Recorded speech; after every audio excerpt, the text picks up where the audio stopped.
Easy day. Boy, I'll tell you what.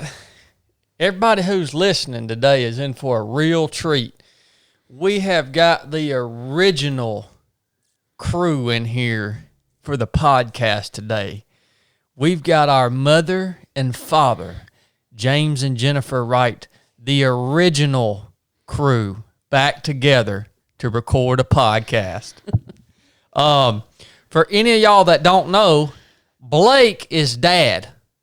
Blake is a miniature dad, and I am a miniature mom. Is that out of desire or is that accurate? No, it's accurate. Blake, Mom, what are some things that Blake got from Dad? Um, I'll tell you one, he can talk to people. He's good at talking to people. Oh my gosh, I never talk. What are you talking about? No, but when you have to, like, relational conversation, you're like, Dad's the same way. You can go out to a job site. You can talk to somebody on a phone. You can meet somebody. You got that from No, Dad. no, I don't enjoy like the small talk. Dad can get along with anybody. Talk to anybody. Now we'll back that up. When Blake, he's been talking since day one. Talking his sleep. Anyone will tell you he will talk all day long when he was younger. Well, that's what I told Nanny. I got all my talking out of the way when I was a kid. So now I guess don't talk no more. That's what I do. You got that from Dad. All right, we'll move on. We'll talk about that later. The reason that me and Mom aren't good at talking to folks, as far as like a relational conversations with strangers, is because we're no bullcrap, man. Mm-mm. We just say whatever we think. And a lot of folks don't like that much about us, but we just say what we think, man. They'll tell you that at work about me, direct and to the point. I don't do a lot of fluff and stuff. Well, we're thankful that you guys decided to come on. The Bible says honor your mother and father, and you'll get some long life out of that, right? Isn't that what it says? So we just want to honor you guys today and talk through some of your experiences in life and being a husband and wife, but a mother and father too. And for anything, I'm happy about getting to sit down and do this for my own personal records, because we generally, as a family, we all stay so busy. Now we got kids in the mix and everybody's going all different directions, and we don't have a lot of time. We don't make a lot of time to just sit down and talk. So it's pretty cool. My first question for Dad is, I want to know, what were you trying to do when you flipped off of that bicycle and busted your back? Tell me that story real quick. Trying to show you how to ride a wheelie. What happened? Tell me that story real quick. That's not a good one. Couldn't move out of the road either. Yeah. There was a car coming. I was just doing a wheelie, and I went too far. Man, I remember what I thought about this yesterday when he was up riding the girls around. And he said, "I'm the original. I got this." And I remembered he was cutting donuts on my 400EX out in the gravel road one day, and he come slinging the rear end around, and it caught the concrete apron of the driveway and shot him up into a wheelie and into the bank. And I thought, yeah, that's exactly what's going to happen right here. What were you like, the wheelie king back then? Still am. Well, you did used to be pretty good on a dirt bike. Still am. What was that the initial injury that messed your back up? No, I had problems before then. I think that helped it. Because I never, which we were young back then, but I never remembered you having like complaining or having problems or being down with your back until after that happened. Well, like I say, that probably contributed greatly. Yeah. Okay. I had a question for Mom too. Oh, Mom, I wanted to know, since Dad wouldn't tell us the full story of why he was out there trying to ride a wheelie and what happened when he pops his bike back and then gets stranded in the middle of the road. You got to ease me into these podcasts. Mom, you tell me a story. What were you thinking when you made me run? What was it, 6 or 8 miles for a backpack? What was your logic behind that? Well, the logic behind that was, gosh, how old were you? 10, maybe? But the point was you wanted this backpack, this some skateboarding something. And it cost like $60. I remember how much it cost. Because back then that was a lot of money. And I thought, well, I'll just tell them if you can make this 6-mile loop with me. It was, on the trails, Kennesaw Mountain. I said, if you make that loop with me, you have to run the entire way. And you can't stop. And then I'll buy you that backpack.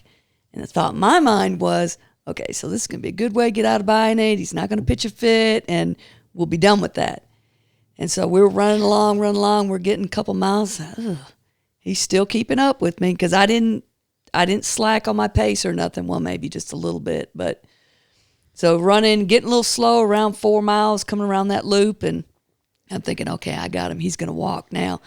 And I tell him, you want to slow down? No, still running. And coming in towards the end, I'm thinking, oh my gosh, now I'm going to be out $60, which I really don't have to spend on a dang backpack, and made it all the way. And I sure enough had to buy that backpack. Yeah, you did. I thought for sure there's no way he's going to make this because you hadn't run anything except for run around and play and ride that skateboard. Yeah. I'm going to say that's when I first figured out that I might be a halfway decent runner. And you were literally doing that just to get out of buying a $60 backpack? Yes. You didn't even know you were teaching me a wonderful lesson in life. No, I was trying to get out of having to pay $60 for that backpack. That is absolutely hilarious. Let me ask you one. What was you thinking when you shot the minivan with the bow and arrow?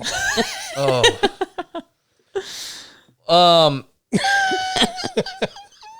I was thinking I want to see how far I can launch this arrow across the yard, and when I hit the side of the minivan, it didn't go well.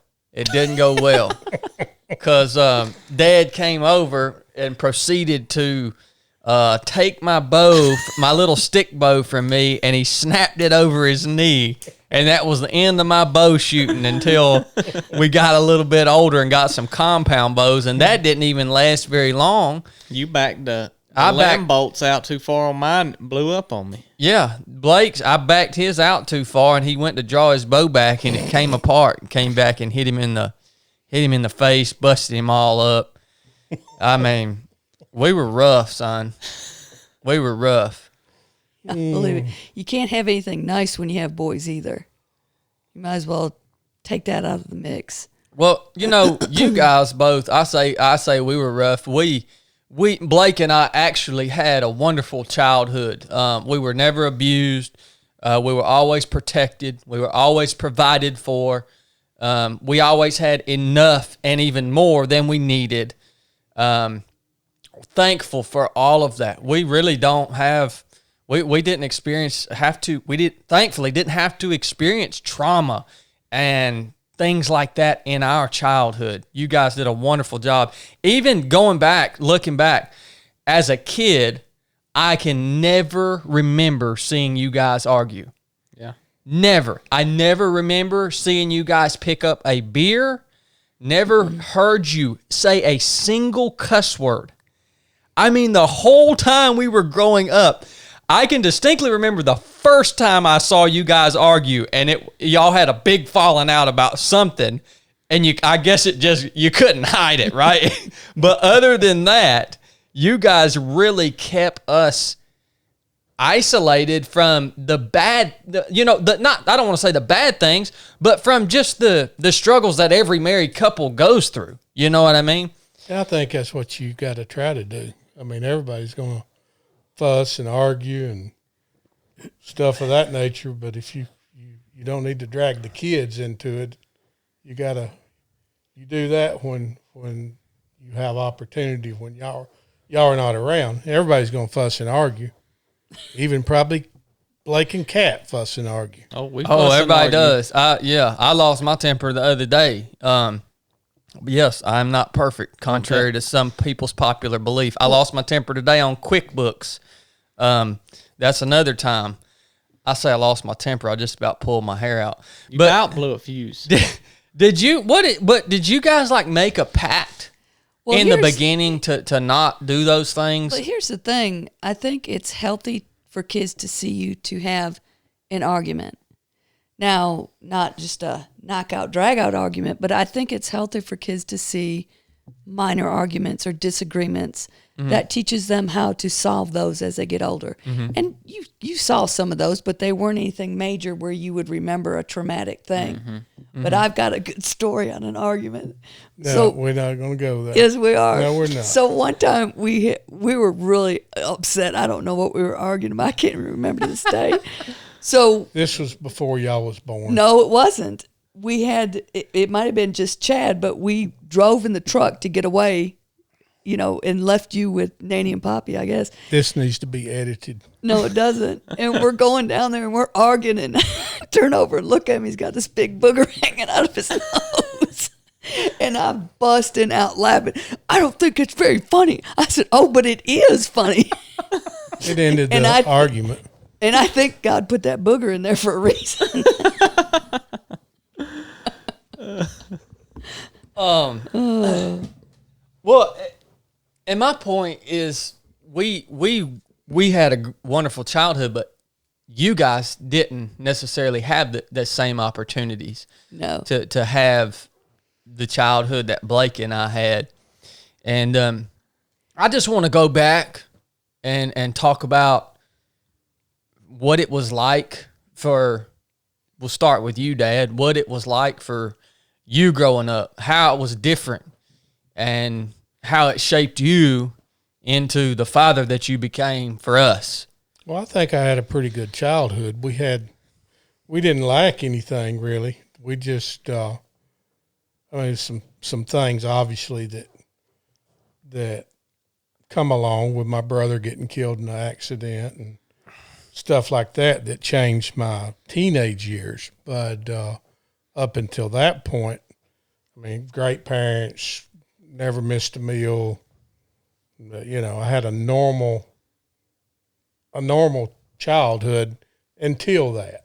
Yeah. And then things just sort of spiraled out of control, and I really wasn't right in the head until I met your mom, which must not have been right in my head by meeting her, but I'll just play it. So funny. But no, she sort of grounded me. We were still kids, 15 years old, and she sort of grounded me, and we got I was actually in church before I met her, but then she came along and she started going to church, and then it's just I don't want to get too far out, but our spiritual life has always been sort of crazy, because either she was on fire and I lived wrong, or had backslidden, or whatever you want to call it. So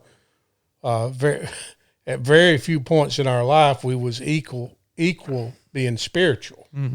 So, but no, that was a real traumatic thing. So I dropped out of school, and I want to talk about that just a little bit, because we've never really sat down and talked about how you worked through that. Obviously, Randy is Blake and I's uncle, Dad's older brother. We never got to meet Randy. He passed away in a car accident. How old was Randy? 16. And how old were you? 13. 13. So tragic and just unimaginable thing to have to deal with, especially at that volatile time in your development as a young man. And we've never talked about what it looked like, because when Randy passed away, you didn't have any other brothers and sisters, so it was just you and Nanny and Pops. Well, and we was real close. So, I mean, it wasn't You like, and Randy were super close. oh, yeah. He would, you know, he could drive. He would take me where he went, whatever. So, you know, and it's 1,000 wonders I wasn't with him the night that he got killed. Really? So, you know, it was tough. It was real tough. And, you know, Mom come along 2 years later, but those 2 years seemed like 10 years, you know. So it was pretty hard. I know what it's like when people lose someone close. I mean, it can have a traumatic effect on physically, spiritually, mentally. I mean, it affects your whole life. So, yeah, but outside of that, yes, my childhood before that was great. Yeah, yeah.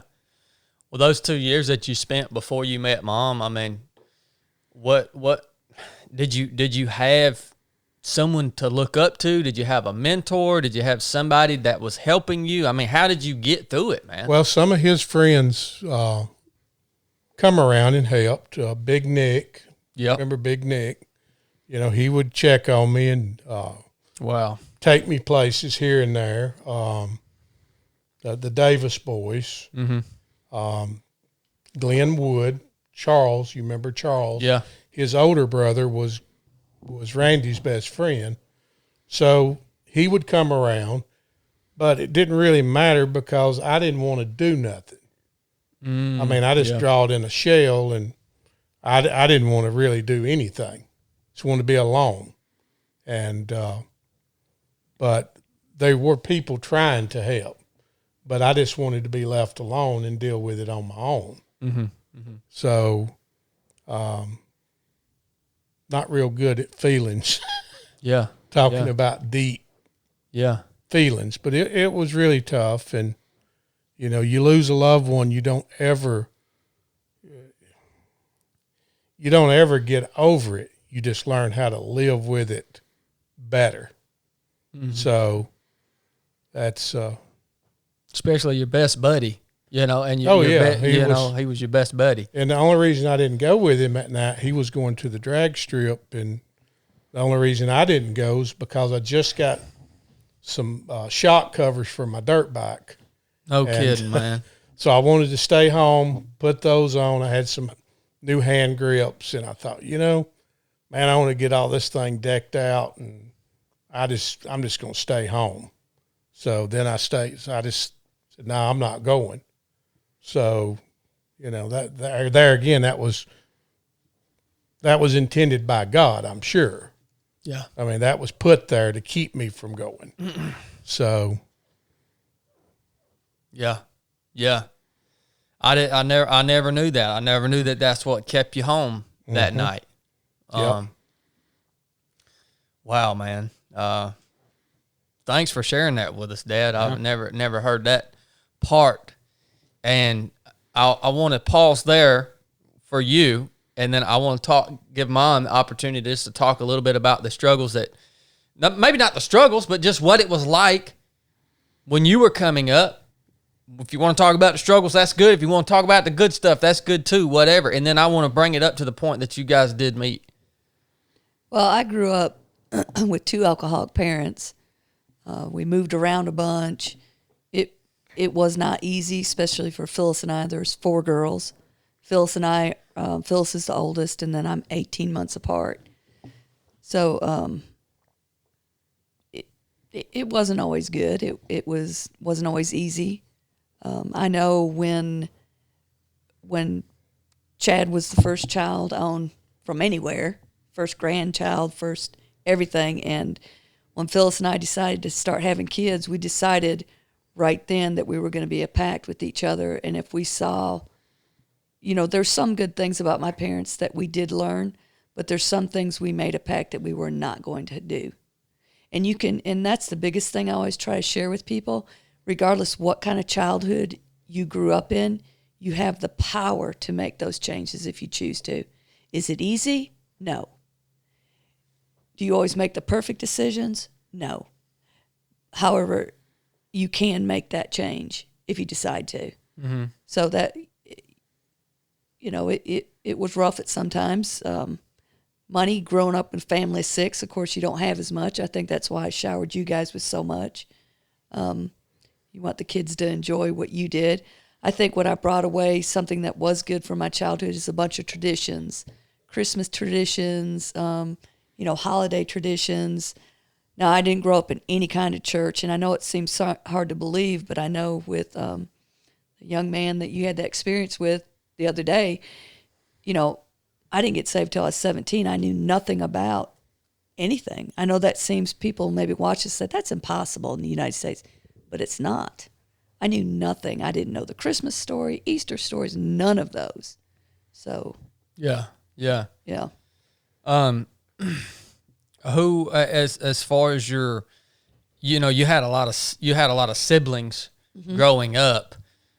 You know, as you guys came up and you guys were experiencing difficulty in, you know, whatever the scenario was, whether it was abuse or having to deal with the alcoholic parents or the constant moving, who did you bond with most, and how did you guys work together to endure those situations?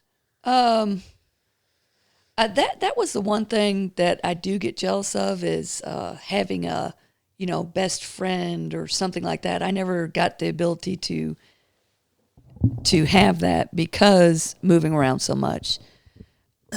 And I was sexually abused when I was younger. I was 10, and I pretty much dealt with that on my own, and covered it up with, the only way I knew to deal with that is to drink. So I started pretty early, and I didn't know anything else. That's what I saw at home, so that's what worked. Yeah, it's all you had to cope with it, right? Right, Yeah. right. That's all I had. And, you know, I remember one day trying to tell my sister about what had happened, and the guy was a neighbor, and he actually come up, and that's a whole other story. But That's a lot. So, That's so I didn't have terrible. anyone, so it was on my own. So I learned to be very independent. Phyllis and I didn't really. We were two different things. Really? Yeah, she was into drugs. Yeah. And she wouldn't mind me sharing that. I mean, mostly like pot and marijuana and stuff, and a lot of rebellion because of the moving around and this, that, and the other. And so we didn't get together closer. We were closer when we were young. Than the teenage, we split apart. Okay. And then reunited when we were in maybe our 20s. Yeah.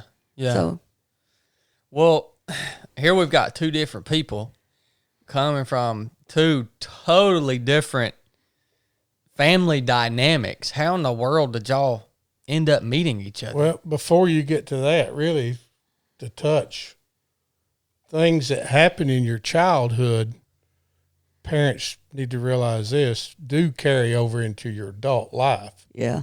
I mean, just like I remember, and I don't guess we're going to get into this, but I'd told you during the traumatic time when I was away from the Lord, and I told you that how much it hurt when you went back. You would come home and visit, and you'd go back, and I told you, and you took it as I was trying to cop out, and I wasn't. But I said, you know, when you go back, it tears my heart out. Yeah. I said, and you said, don't give me that. Don't give me.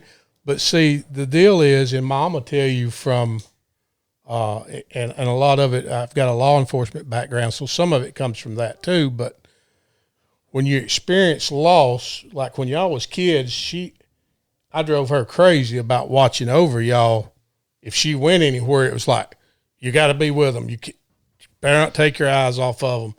Mm-hmm. So, and even through some hard times with me and Mom, you know, well, we went to counseling for one period of time, and that's the counselor's the one that made me realize it, because he brought it up. You know, you hadn't got over your brother's death. You can't experience loss. Yeah. I don't know where it's because I never dealt with it fully or what, but, you know, anything, the thought of losing someone, I mean, all the way up through our early adult life was traumatic, really later than that because, I mean, and Mama's the same way. We worried about you like crazy if you was on deployment. Yeah. So you carry over those traits that affect you, but you've got to put them in submission. You know what I'm saying? You've got to fight those. Yeah. You can't let them overcome you, because if you do, that's who you'll become. You'll worry yourself to death. You won't be able to have a healthy relationship. You won't, you know what I'm saying? Yeah, you'll be a product, simply a product of the trauma that you've experienced in the past. Exactly. So you've got to, you got to learn how to deal with that and push that out. And your mama's experienced some of the same things from her childhood. So those things do come with you, and they really, I mean, I don't know no way to deal with it other than the Lord. That's the only hope for something like that. Well, Dad, as I work through stuff in my own life, just kind of whatever you want to call it, a post-traumatic stress or whatever left over from my service in the SEAL teams, I think one of the most powerful things for me in dealing with those things from the past and how they're affecting me in my relationships with others today is I think one of the most powerful things for me has been to at least identify what is causing. All right, so I have an issue. I have multiple crazy. They're not huge things, but they're just little personality traits, right?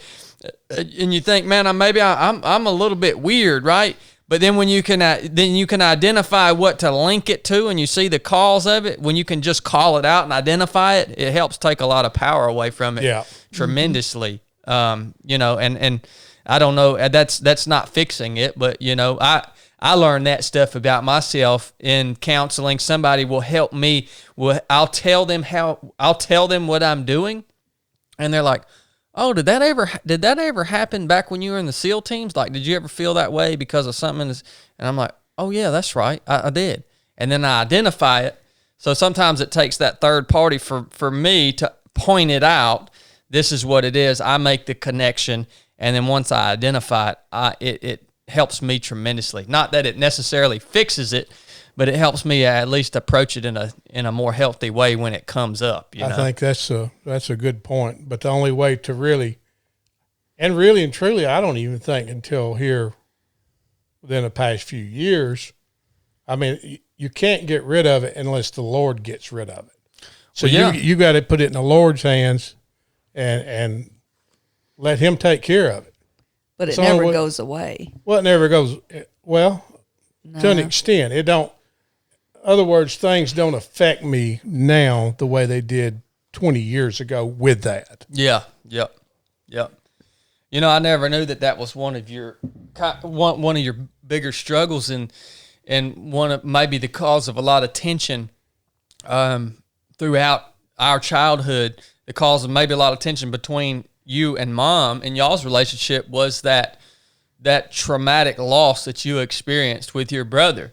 Makes total sense to me. Mm-hmm. I mean, it does. Yeah. It makes total sense to me, but you just kind of brought that to light for us here. So, but bringing it up, coming back to our conversation, you grew up in Michigan. You grew up in Georgia, Dad. You guys totally different cultures, totally different everything. Where and how did you guys meet, and what happened? Well, so he dropped out of school. I was still there, and his friend Big Ed claimed that he had a girlfriend or something, and James was okay. Well, let me see her. So he comes over to the house, and I'm outside, and James said, "No way." He didn't believe it. Of course, no, I was not. Now, if you're watching Big Ed, no offense. Yeah, no, I wasn't dating Big Ed. I don't know if Big Ed listens to the podcast. I don't think so. Yeah, that was a little too rough cut for me. And James, were you hanging out with Big Ed or what? Well, at school he would follow me around and stuff. Okay. Yeah. And me and him was childhood friends from way back. Yeah, and I was afraid of him because he was like huge. I mean, he'd like, Yeah, he had a beard in like the 9th grade. Dang. yeah. And I was already adjusting to, you got to think of my childhood too. Only one time did I even experience going to school with even black kids. It's just how it was there. You're talking about in Michigan? In Michigan, Okay, yeah. And of course, we moved all around the place, but yeah. And then all this southern backwoods, I didn't know anything about that. Yeah. Yeah, so I was actually afraid of them.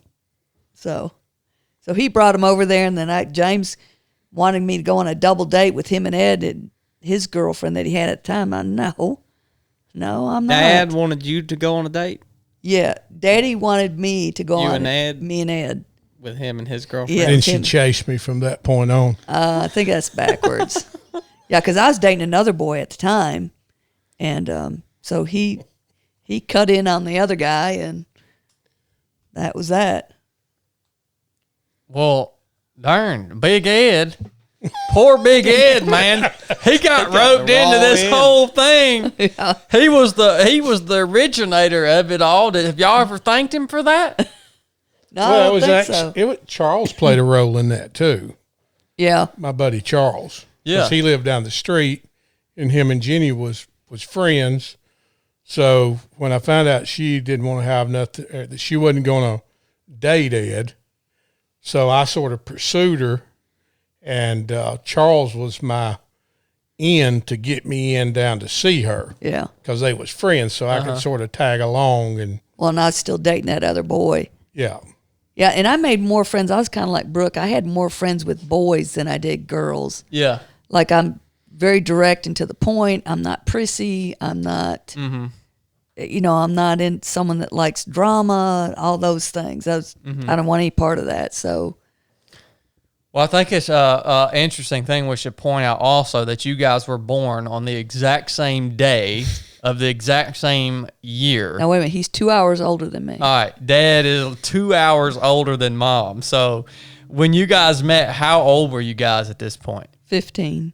15. But I had a new car and was driving. Oh, yeah, that's why I went out with So him. what, were you just an outlaw or something? Yeah. Her mom and dad couldn't stand me. You just Well- so you quit school, got a new car, and was driving at 15. And working And full that's, time. That's illegal, right? Because Yes. you couldn't drive at 15 back then either, could you? That's right. So you just went full out. You had went full on outlaw at this Exactly. point. Rebel. What kind of car did you have? A white Trans Am, 80 model Trans Am. I'm sure it was always clean too, wasn't it? Perfect. Oh yeah, I wouldn't even take her on a date if it was raining. Dad has always been a car guy, and it's actually a shame that he doesn't have a car now because, I think I need to get one. I think that well, we can work on that later. So I don't think so. Dad always had, even as we were growing up, that was Dad's thing. Always was he had a really nice muscle car, and he won the car shows and did the whole circuit, and that was always his thing. So I could only imagine how he was when he was 15, running full outlaw. Except for that And- old truck he had that you were playing in and put it in reverse, gliding down the driveway. I never ran that yeah. fast in my world life. Yeah, I did do that. So when you guys met, and you guys decided to start dating, how long did y'all date for long before you decided that that you guys were gonna 4 years. like, be together for 4 years. Well, 4 Well, years before we married. 4 years? No kidding. Yeah. Got How- married when how we were was that? 19. How was that 4 years? I mean, what were you guys? You guys weren't living. You guys were still living apart from each other, or Well, yeah, we met when we were 15, got married when we were 19. 19? But 4 years is a long time. I mean, We're were y'all not gonna move in with Oh, each Were she's y'all got- hanging out a lot? I mean, were Oh, y'all yeah, spending we a were- lot of time yes. together? Yeah, my parents really didn't like them, and I don't blame them because I'm thinking about after I had my own kids, I wouldn't have either. He's full outlaw, man. Well, yeah, and dropped out of school. And, I got my GED. yeah, but They still didn't like it. well, And which back then was a acceptable career path, right? Yeah. Oh, yeah. Well, I mean, I went on to, I did the drafting stuff, and Yeah. I mean, you could go to college or whatever with a GED. With a GED, yeah. But yeah, that was. I guess I was a little rough. I was a little mean, and Yeah. So you were a fighter, weren't you, Dad? yeah, Terrible fighter. I liked it. That's why I got in law. But to be honest, why I got in law enforcement. Yeah. I thought, well, if I have to do something to some guy, then hey, But there again, I was just turning 21, still sowing my oats, and just loved the scuffle. Do you think too, though? Do you think that going back to, I know you said when you were really in that stage of depression for that 2 years until you met Mom, and then did that kind of pull you out of that depression? Yes. But okay, but was there some anger still there from the past? I'm sure. Yes. Yeah. I'm sure. Oh, he was a fighter even before me.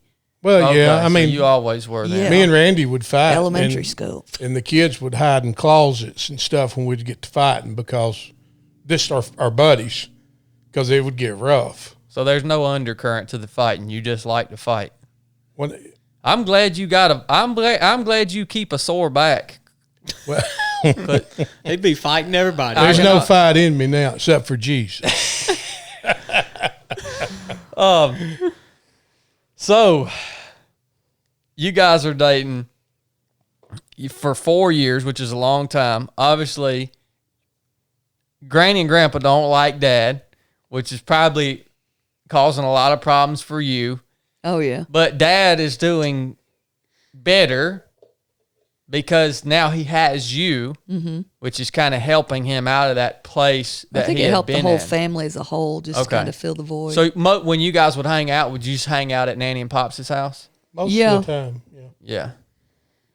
And then what you do that for 4 years? Any good story? Anything you want to share from that time? Lord, not that I can remember. Well, what eventually when you got 19, I guess, what made you decide to get married? I mean, I wanted to get out of Dodge. I wanted out. Of course, now so James. you were ready to get out of Yeah. that house, yeah. That's the only avenue I knew out. And of course, now he wasn't ready to get married. He wanted to still live with Mom and Dad and have all the money and the cars. And I remember we were getting married and we had to sell some truck he had or something. He was mad. He wanted to stay home and live with Mom and Dad still some more, but I persuaded him. And what were you doing for a living when you guys got married, Dad? Surveying. Okay, so you and Pops were surveying. What were you doing, Mom? Well, She I was was still in school. Well, no, after Yeah. after I graduated, I was working for a CPA firm. Okay. So that's where I was working to start with. And then I went to work at the bank. And then, of course, when you came along, we did what we had to, did without a few things. And I stayed at home and did daycare so I could keep you. So, When y'all got married, did you immediately know you wanted to have children? oh, yeah. Yeah. I know I did. Uh-huh. He took a little more persuading. It's funny, we were talking about that last night. I said, how long do you think you would have waited before, what do you think, we'd be 40 before we had Chad? Why didn't you want to have kids, Dad? Did you just Well, you like to gotta play and spend money kind of Yeah. like you are now? Well, you got to look at it. I started policing. You was born when I was policing at $6.06 an hour. Oh, okay. Yeah. So just like probably anybody, even in today's time, that'll pop in your head is, can we afford to have kids? Well, if you wait till you can afford, you won't ever have them. Was there anything about, like, you didn't want to become attached to something else, like you were with Randy, with the potential for it to be taken from you again? I don't think so, unless it was just subconsciously. Yeah. But, it may have had something to do, like when y'all got hurt or sick, maybe how I reacted. Yeah. That may have played a part in that. I know with our kids, I didn't think about it beforehand, but now that's such a burden that you carry of worrying about your kids that you don't think you're going to be carrying before you have them. I mean, I just didn't think about it. Well, that's all you think about. Yeah. I mean, that's your life. Is your kids are your life all the way until Chad moved out and then you moved out. Well, after you moved out, we didn't have, I mean, it's like, what do you do? Our life was over with. You don't even know what you're going to do. Well, and believe me, it doesn't stop when they grow up either. Oh, I bet. It's so much better when you're younger. You don't think of that at the time, but now there's nothing we can do. You know, we can't protect you anymore. I can't pick you up and make things better like when that happened with the pericardial cyst. I was devastated. I mean, all that went through my head is a million things. What can I do? What can I do? And I couldn't fix it. And that was one of the hardest things when you can't fix something or help or do anything. That's the worst thing. Well, I'm glad you guys decided to have some children. Yeah, me too. And so y'all had me when Dad was policing. What changed? How did that affect your relationship? How did that affect your life, your careers? Well, I think having kids is stressful on any marriage, definitely. Comes in where you're now the center of my whole world, and he's kind of in the doghouse. He's, so I don't know. And James is a little selfish, more so than what I am. So I don't know, James. How did that? You're doing a good job. Yeah. Yeah. I mean, it was, I mean, I can remember it like it was yesterday. You think of the pain I went through to have you. I would do that every day if I had to, and never even think when you have a child and it's just the child that loves you unconditionally, the child that is everything. I don't know. You can't explain it. I told Blake, and I've told you a million times, you'll never, ever understand the true love of a parent until you have your own. And then you'll realize I'll lay my life down for any of you, for Caitlin, for Brooke. Of course, my grandkids would come first, but I would it wouldn't even hesitate, not even a second. I would lay my life down. And it's just everything. I don't know. You can't explain it. Well, that takes you right on up through the point that the firstborn was born. Yeah. The first of everything. First grandchild on both sides. Son. Yeah. Old Chad's proud of that, guys. If y'all don't Well, know, but go ahead and rattle. Just lay in it for a minute, Chad. Say it once I've more. carried the burden for my whole life. Let's relish Yeah, this, but he's though. always said, though, that you was my favorite. He always says, Blake's your favorite. He always has been. Well, but the thing is, the firstborn is you make the most mistakes with, and that is true. And I always try to tell people that a lot of times some younger kids that I've taught at school have kids of their own, and sometimes they'll ask me, what could you tell me? And biggest thing I said, understand that you're going to make mistakes, and don't be too big to apologize to your child. And I've done that many times. You probably deserve more apologies than Blake. Of course, Blake was much easier than you were. You were difficult from day one, the minute you were born. So you were an emergency C-section. And they couldn't quiet you. I was still in recovery. I was half awake. And they had to bring you to me because they said, man, we can't calm him down. And They still can't. Yeah. Well, the minute they placed you in my arms, you stopped immediately. So that was pretty neat. Well, we might have to try that next time you get out of control. We'll call Mom up here and say, we'll strap him to you or something, try to get that joker under control. They still can't calm me down, son. They still can't quiet me down. Well, and Chad's got, I don't know what you would call it, but he's like I am. I told y'all that in the beginning of the darn podcast, and y'all denied it. Well, several things, though. There's pros and cons to that because when I'm going to do something, first of all, I find the biggest challenge in my life at that time, whatever the biggest hurdle is for me. I mean, it can be something simple to someone else, but whatever the hurdle is for me, I master that. I don't just halfway master that. I will do it and do it very well. And I won't stop until I do master it. Mm-hmm. I'm very headstrong. Mm-hmm. But that can come back to bite you sometimes. Let's take a little break, guys. We'll be right back. What's up, guys? This episode is brought to you by Salty Britches. I hope you've heard me talking about Salty Britches. It's the number one anti-chafing cream on the market, period. I use it for all of my ultra marathons, any race, any run that I'm doing over 50 miles. I put a thin layer of Salty Britches on my feet, pull my sock up over the top, and I'm good to go.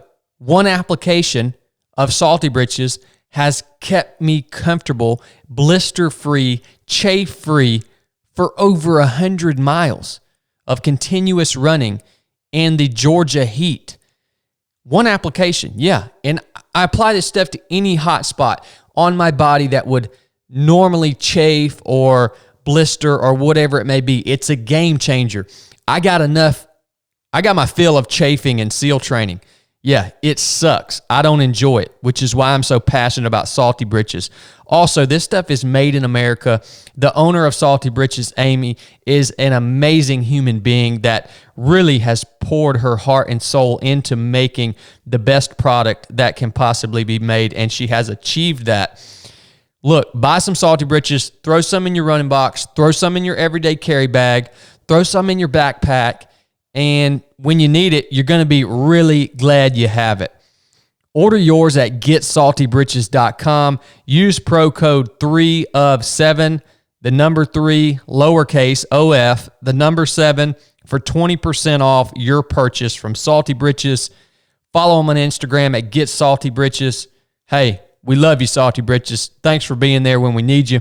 Thanks for sponsoring this episode of the 3 of 7 podcast. All right, guys, we're back.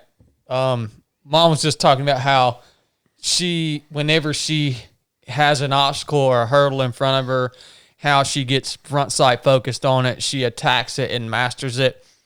Yes, that is where I got that from in my mind. I call it front sight focus, right? And that's what she did with her college education. She did that with her fitness and her triathlons, and that character trait of hers shine through and a lot of times in our, as we watched her during our childhoods, right? So I always relate that part of me back to you. Dad and Blake, they're kind of more just go with the flow, Yeah. They're go with the flow. They make good presidents. That's why Blake's the president of the company. The more Chad relates me to you, you might wind up with less put downs from Mom. If she realizes she's putting you down, she's kind of putting me down. Oh no, you're the baby. This might be beneficial for you, Dad. Exactly. Okay. All right. Let's get back on track. Y'all want to just skip over when Blake was born? No, that was another bargaining tool when I was ready to have another one, and James was like, "We got one. Isn't that enough?" And he was probably the one you had was the best one. Why would you want another one? Well, sometimes when you had me. I'm glad we did have the other one. And it's funny how you love kids. They always say the favorite, or you love this one more. You love it. It's amazing when you have two kids. You love different things about them. Chad definitely gave us a run for our money, more so than Blake. Blake, I don't even know if I spanked him 5 times. Well, I learned how to capitalize on Chad's mistakes. When I he made think a he mistake, did. I could say, well, here's my chance to really gain in the end here with the providers. So, well, I think he would see what happened, because here's Chad. If he was upset, he was going to make the entire household upset. he's still that way. Everybody was going to suffer, not just him. Everybody in the house was going to suffer. Yeah. So I think Blake kind of watched down with that. Yeah. Yeah, So- he's bad about that, son. He had this whole office turned upside down earlier. I couldn't even, Just had to kick him out. He had the whole room in this bad vibes he was putting Don't on. get me on that. Don't get me on anything to do with taxes or accounting. Yeah, Don't put me on it. or technology, because Blake is very good with technology. He was So how many years apart are me and Blake? 3 years and 11 months. Really? 3 years and 11 months. Darn, I didn't know that, man. Oh. Well, And then Blake, we were actually, so we lived in Cobb County, and we were out at Phyllis's house in Polk County at Jacob's birthday party. And my water broke, and so we had to. It's about a hour drive, which when you're going into labor feels like forever. So my mom was driving, and we couldn't find James because there weren't cell phones. He was out doing a surveying job or something, so that was a little scary.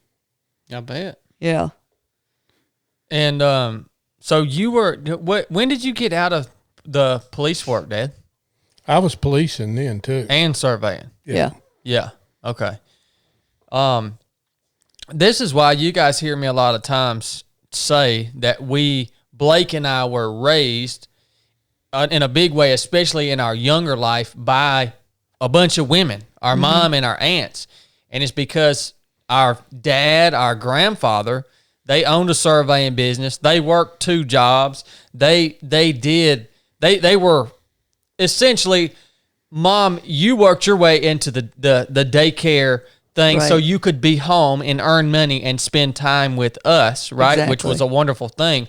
But Dad, you and Pops, y'all got after it, man.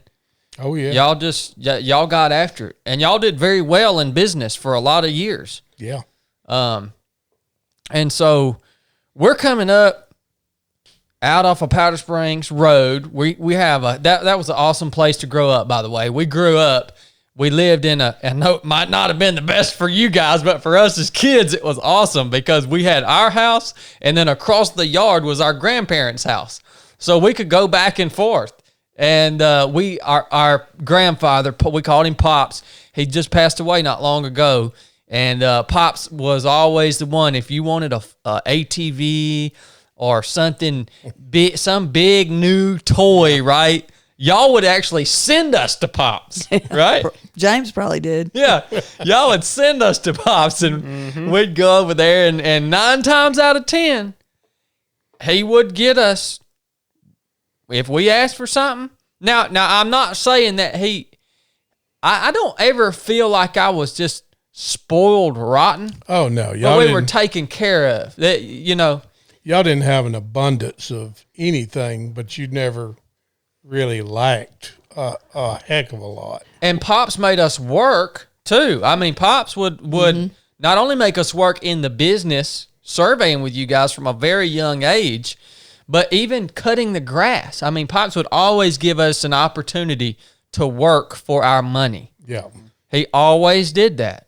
Well, we both instilled that in you guys. We didn't want you to, we wanted you to be productive citizens when you grow up. Well, I remember there were so many times that, and this was kind of later on in my teenage years, I would go, at the beginning of the school year, you would get school clothes, right? And I remember going shopping with some guys, some of my friends, right? And their parents would just like literally load them down with whatever they wanted, right? And these kids that I hung out with, not a near one of them ever had to work for anything. I can never remember a single one of my friends cutting a yard, doing a job, doing any of that, man.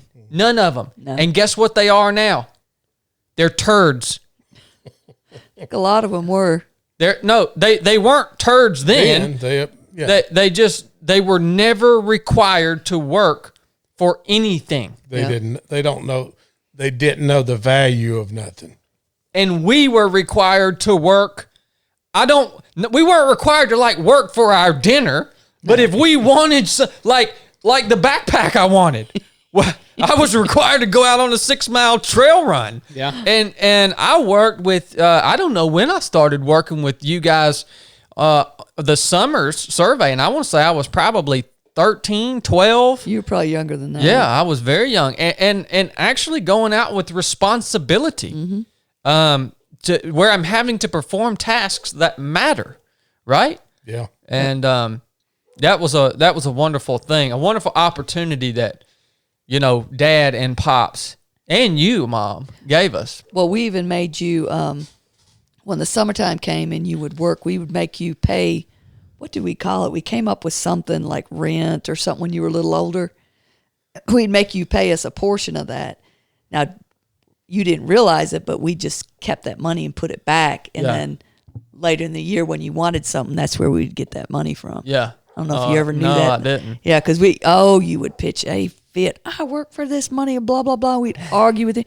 And I was trying to teach you responsibility of paying a bill or something like that. Yeah. And it wasn't very much that I took, and I put it up for you for later. Mm-hmm. But that's a hard thing as a parent to do too, because when your kids want something, you want to give it to them naturally. Yeah. Like, you want to see them enjoy it and the look when they get it, and to postpone that from their working, I mean, that's a hard thing to do as a parent. Yeah. Let alone that, on the kids' end, they don't want to do it either, but it's good. It's for the good of both of you. Mm-hmm. It's what grandparents are for, though, too, Yeah. Yeah. You can instill that stuff, but when they come to our house, we can spoil them. Yeah. I mean. Yeah, we do a good job with that. Yeah, but, I'll beg to differ. Pops made us work. Yeah. Yeah, he did. He did. Once we got Blakely old enough to know what it was. Blakely and Joe, they're not old enough yet. We'll put them to work later. Yeah. Put Joe out there on the weed eater. My grandfather did that with me and Phyllis. He would, when we would stay there, and of course we'd mess his shoes up and stuff, but he would have us, okay, I'm going to give you a silver dollar. Now that was a big deal, but you had to shine his shoes, or you had to go to the post office. You had to do something to earn whatever you were going to get. Mm-hmm. No matter how simple the job was, you had to do something for it. We always had that. We always had that from the time we were able to understand really what money was. Yeah, because you had chores. Yeah. If you wanted something, you'd have to do A, B, and C, and then you'll get that. Yeah. So coming up, I'd say in our, as Blake and I are coming up and we're now a family, I'd say we, in our younger years, we probably spent the most time with you, Mom. Yeah. In those years. Well, and that's normally how it's supposed to be. And you started a business, a child care business out of our house there. Yep. So we got to be home with you, and good Lord, we did. I stuck a broadhead arrow through my lip one time, busted heads, we were pretty rough and tumbly, and we got through those years though, man. We got through them good. And then where I really remember where we started really spending more time with Dad was when we were old enough to start coming out and joining on the crew with Dad. And it would always be me, Dad, and another helper, and then Blake eventually. Did you survey much with us, Blake? Oh, yeah. Okay. And then as we got a little older, I got into hunting. Now, you didn't care nothing about hunting. Not till y'all started wanting to No. go, but then we went every I remember every a lot of weekend. hunts up at the 40 acres. But I remember when I first decided I wanted to start hunting, because from the first time I ever went hunting, I loved it. It's something about it just clicked with me, right? And Dad and Pops, they won't about no hunting, son. Yeah, because the first time you went was with Joey. Yeah. Oh, yeah. That's well with Jeff. We would go out I think we hunted for 2 years with Joey. Jeff would take me. Joey would take Jake. We hunted for 2 years before I shot a deer finally. And that was by happenstance, wasn't it? Y'all was walking out. We were crossing a field, and as I'm writing my book, I actually wrote this story out. We were crossing a field in that old blue truck that Joey had, but I was riding with Jeff. The floorboards were so rusted out of this truck, you could see the ground under your feet as you were crossing through the field. You couldn't step down too hard on the floorboard or you'd go plumb through the bottom of the truck. And yeah, the deer just happened to be running across the cow pasture, and I jumped out and shot one. But that was something that Blake and I think I became passionate about to start with. Blake figured out, I don't know at what point you enjoyed it, and then Dad went out and leased a piece of property for us, me, him, and you, Blake, so that we could start hunting together.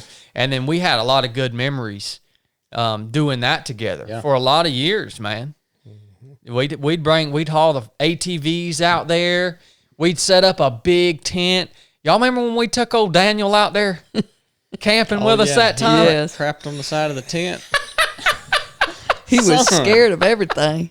Of course, we packed and loaded the Bobcat up and everything like 3 a.m. Left because he wouldn't quit complaining about it. I still can't believe Dad did that. Me either. We had this guy out there with us, man, a friend of mine, Daniel Worsham. Daniel, if you ever listen to this podcast, God bless you, brother.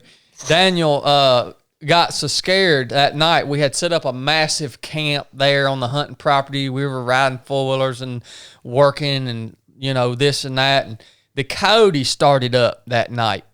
Yeah, they was pretty close. They were pretty close, but Daniel got so nervous that his stomach got tore up and he couldn't quit crapping. and he went to the bathroom right outside the front door. That's the problem. He was so scared he got the craps, but he was also so scared he couldn't leave the tent. So when you've got the mud butt but you can't leave the tent, it's a bad scenario. That's a bad recipe right there. It really is.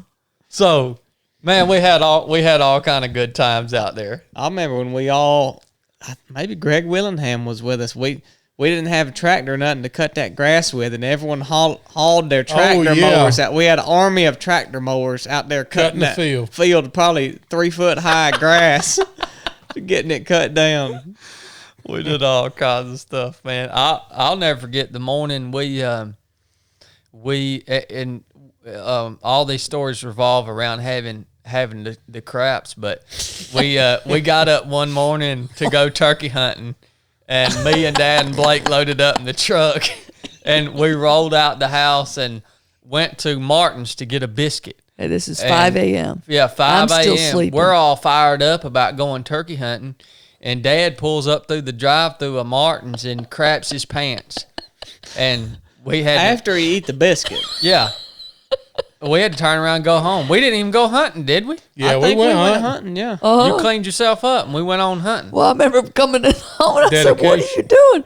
"I done crap myself." Son, we could have a whole podcast on Dad's old mud butt story, son. Moving right along. Listen, we went to what was we doing? Riding motorcycles or something? Moving we stopped right along. at this visitor center over here in Cartersville, and this is a brick building. Dad runs in there. We're sitting outside, and we start saying, "My gosh, son, what is that smell?" And Dad comes running out of the visiting center. He said, "Come on, we got to go before they make me clean that up." And Mama's over there looking at Dad's getting so mad. He said, "Look at her over there just looking at them flowers and stuff. They're going to make me clean that up. We need to go." Hey, man, that's like some stuff off the Nutty Professor right there. You can't make that up. You can't even make it up, son. No, we can go on and on about them. Yeah. Those were really good years, man. Those were really good years. Yeah, I mean those were great. I ended up barely graduating high school. I don't know how was it dealing with us through those years? Well, here's the thing: when you were in high school, it was pretty easy because you kept them at bay from calling the house. I don't know how you swung that at high school, but you came up with lots of things. You you were really good at elementary school. Well, you weren't. You were about a C student. You got to middle school, first year, failing everything the first quarter. And you had this one teacher that taught you how to read better or whatever. She just fired you up and everything went. School came easy, but you didn't want anything to do with honors programs or anything like that. You were a thing of your own. Now, Blake, on the other hand, he loved school, loved it. I mean, he loved to learn. He loved to be with the kids. You like being with kids, but you always had to have your downtime. Mm-hmm. This one, Blake never wanted any downtime. He wanted to be with family and kids and every day, 24/7. Yeah, he's just like Dad. Well, when I did daycare Saturday, Mama, where's the kids? Where's the kids? They're not here. You know, so we'd have, Kyle spend the night or something. It was always something like that. But yeah, it was hard getting you through school. And now when Blake got older, when he was in high school, he started skipping school here and there. But I didn't ever have any problem with him because he graduated with honors. He was straight A's, so he could miss 4 or 5 days and take a test and just make 100. That's why he's the president. A smart man can miss a day or two. Yeah. That's he why was he's the president. Got along with everybody. And I think that's the biggest thing that I always instilled in my boys is that be who you are. Don't be a follower. Yeah. Be unique. Who cares? And they were both like that. They didn't have to have the greatest things or whatever. I remember one time I took Chad shopping for some shoes and he wanted these navy tennis shoes. And I said, well, Chad, that's kind of in the girls section. I don't care. I want them. And that's what he got. So, I mean, he didn't care. Yeah. And Blake didn't either. He was always his own person and you either like him or you don't. Yeah. And I think they definitely get that from me. Because even in the education world, I'm not your regular math teacher, really. Well, Mom, I want you to walk me through real quick both, doesn't have to be real quick, but I want you to walk me through your fitness journey in life. That was in your 30s, right? Mm-hmm. Yeah, competitive, very competitive athlete. And then also your journey in your professional life as far as the earning your degrees, how many degrees do you have? I just have a master's. Okay. Undergrad and a master's. Okay. So walk me through the fitness journey. Why did that happen? Well, after I had Blake, I gained a lot of weight and this, that, and the other, and our marriage was going through some rough times. So that combination, I think, like I told you, once I make my mind up, we're done. Whatever I make my mind up on, that's what's going to happen.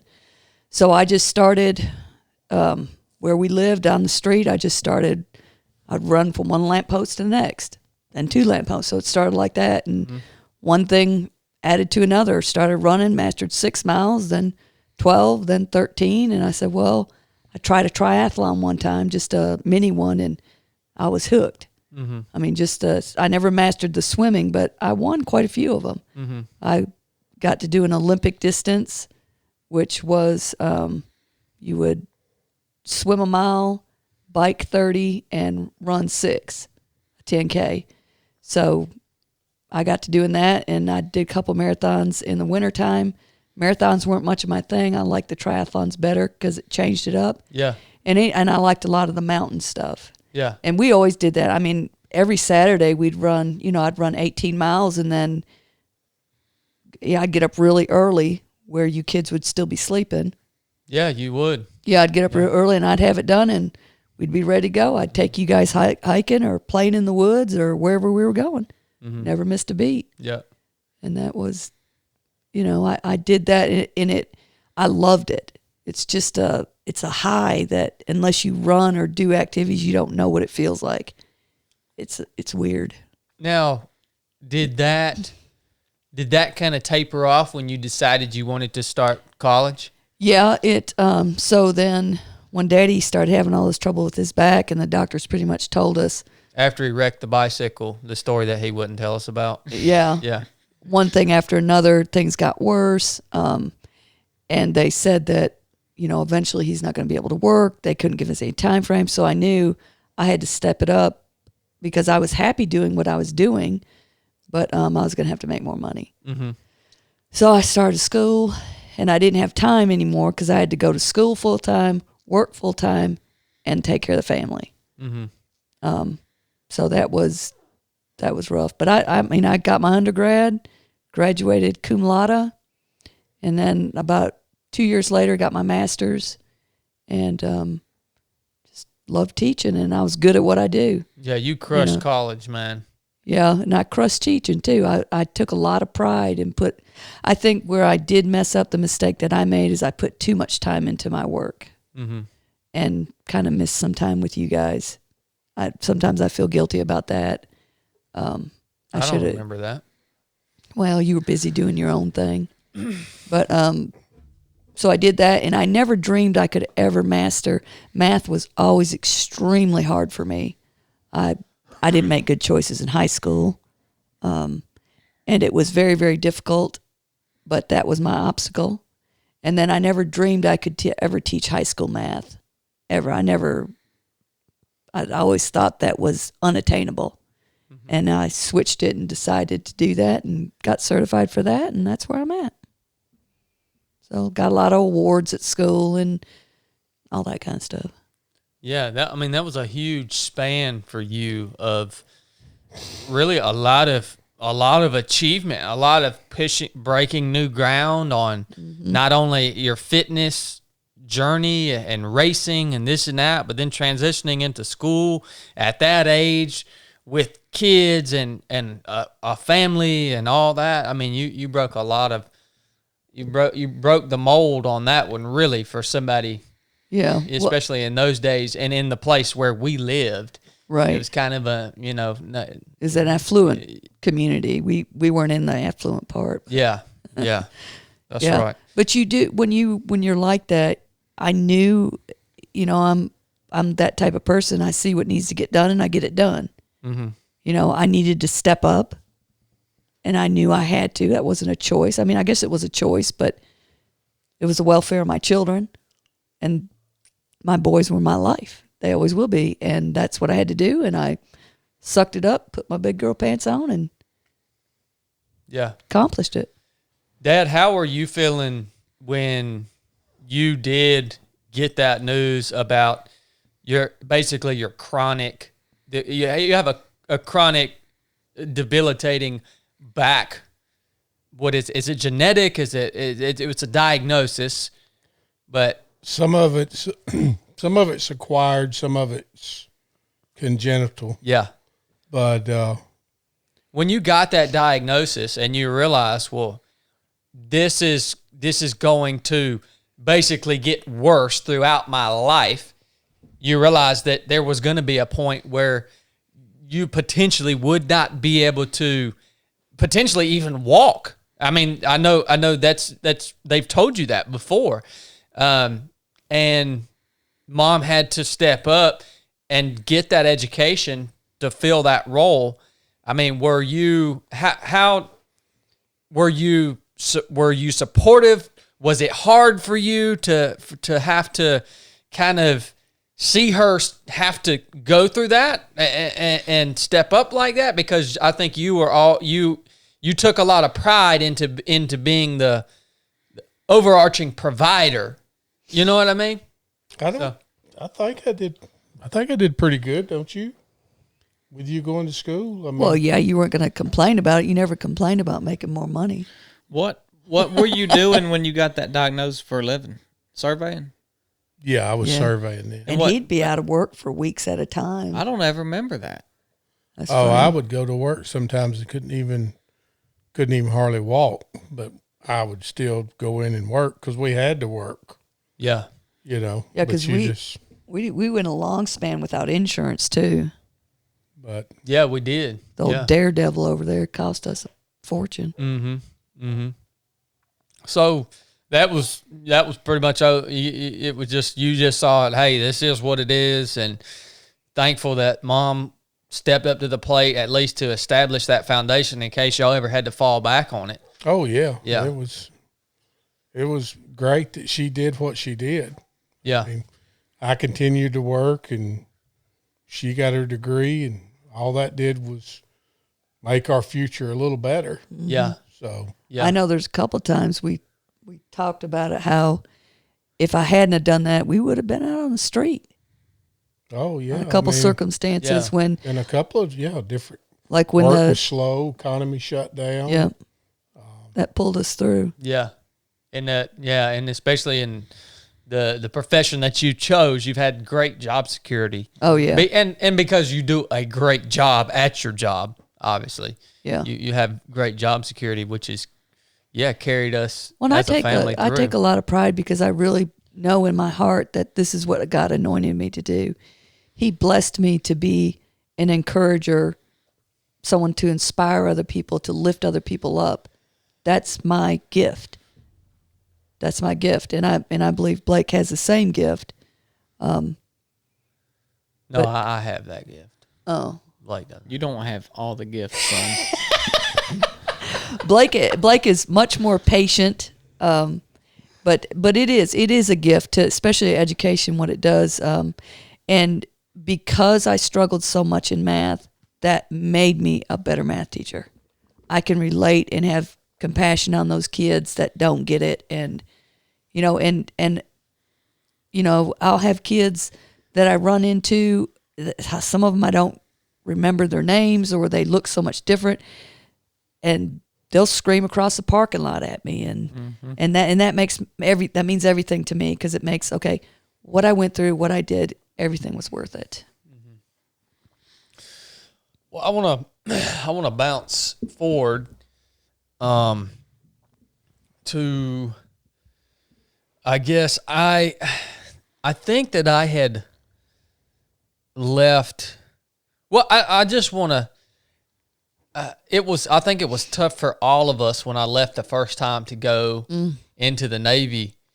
Obviously, I was gone, and I didn't know anything about what you guys were going through as a family back home that first time I left. But is that when Dad had that surgery that went wrong?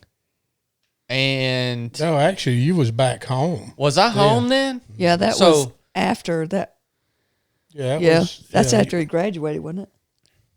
No, I think that's when he come home, and he had his surgery. Well, that's what I'm saying. Yeah, so I had come home. I meant boot camp. I had come home to have I had got disqualified, obviously, come home to have heart surgery. And Dad, what happened there, man? More comedy. This was a trying time because Dad actually died on the operating table. It was a piece of steak. I just cooked some steaks Okay, for all of what us. about the steak? Mom likes to note that they were very thick. Yes. I told him that's It was too a thick. thick- It was Juicy. fajita meat. It was a juicy steak. Yeah, okay. It was fajita meat. But the very first bite that I took, I'd always had problems with, well, not always, but for a couple of years I'd had problems. I would eat something and it would hang in my esophagus, and eventually it'd go down. Well, this time I took the very first bite of the steak and it wouldn't go down. So I stood around and tried to drink water, it would come back up. And you went with me to the hospital. Blake went with me to the hospital. Didn't think there was any big deal. Figured they would give me something, make it go down, or, just figured it would be a real simple. Outpatient type deal. Figured I'd be there an hour and be back. And then I remember Blake was in the hospital, and I don't remember what you wanted to go do. I can't remember what it was, but I think it was just getting late. May have been. I told you just to go home. I said I'll be all right just going home. And really, I don't remember anything from that point as far as doctor related what they did or whatever. I don't even remember being transferred to another hospital. Well, they were the ones who tore your esophagus, weren't they? No, they transferred me to Kennestone because they tried to get the meat out of my throat and they couldn't get it out. So they sent me to Kennestone, right? Mm-hmm. And That's when it was torn. yeah, then when he removed that from my esophagus, he ripped my esophagus and then didn't realize he had ripped it. Mm-hmm. And so I laid there with all of my stomach contents emptying out in my system. The bile. Yeah, it was just, got my lungs and collapsed my lungs. And so they rushed me to... But let's back that up a little bit. So that's going on, and I keep telling the nurse, so they overdose him on painkiller. Keep giving him painkiller, and that doctor never come checked on him. So finally he realizes something's wrong, and they can't give him the medicine to counteract the overdose that they overdosed him on. Can't give him that because they got to do surgery. So he had a 40% chance of living at that point. Actually, 20 is what... If you look that up, that surgery's 20%. Well, they gave you 40. He was so strong. You were That's so just strong. because of the strength Yeah. that I've got. So So they pretty much told me, go in there. He's kind of out of it, but say what you need to. didn't he tell you to call the family up there or whatever? Well, no, he told me to go in there. So, go ahead. Well, you know more about all of that Well, because I was out of it, so I don't. Yeah, well, that's all there was to that. And then they went into surgery, so you can tell about how you died. Well, I mean, I don't really know nothing about it other than Did we lose you? well, that's what all y'all told me. So Yes. I don't remember being there. I don't know where the world I was at. I remember Mom told me twice that I died, but now I don't know if I heard wrong, but I do know that according to them that I did die. So, and then, I guess it was such a rare thing. Even later on, I'd been to doctors and they'd say, "Hey, I heard about that story. You was the guy." Or if I go to a doctor now and they find that on my medical chart, they say, "Man, you just don't realize how lucky you are because people don't live through that type surgery." And how we could have sued him and made lots of money. Well, that's definitely not the answer. No. We don't sue people. It would have helped. Yeah.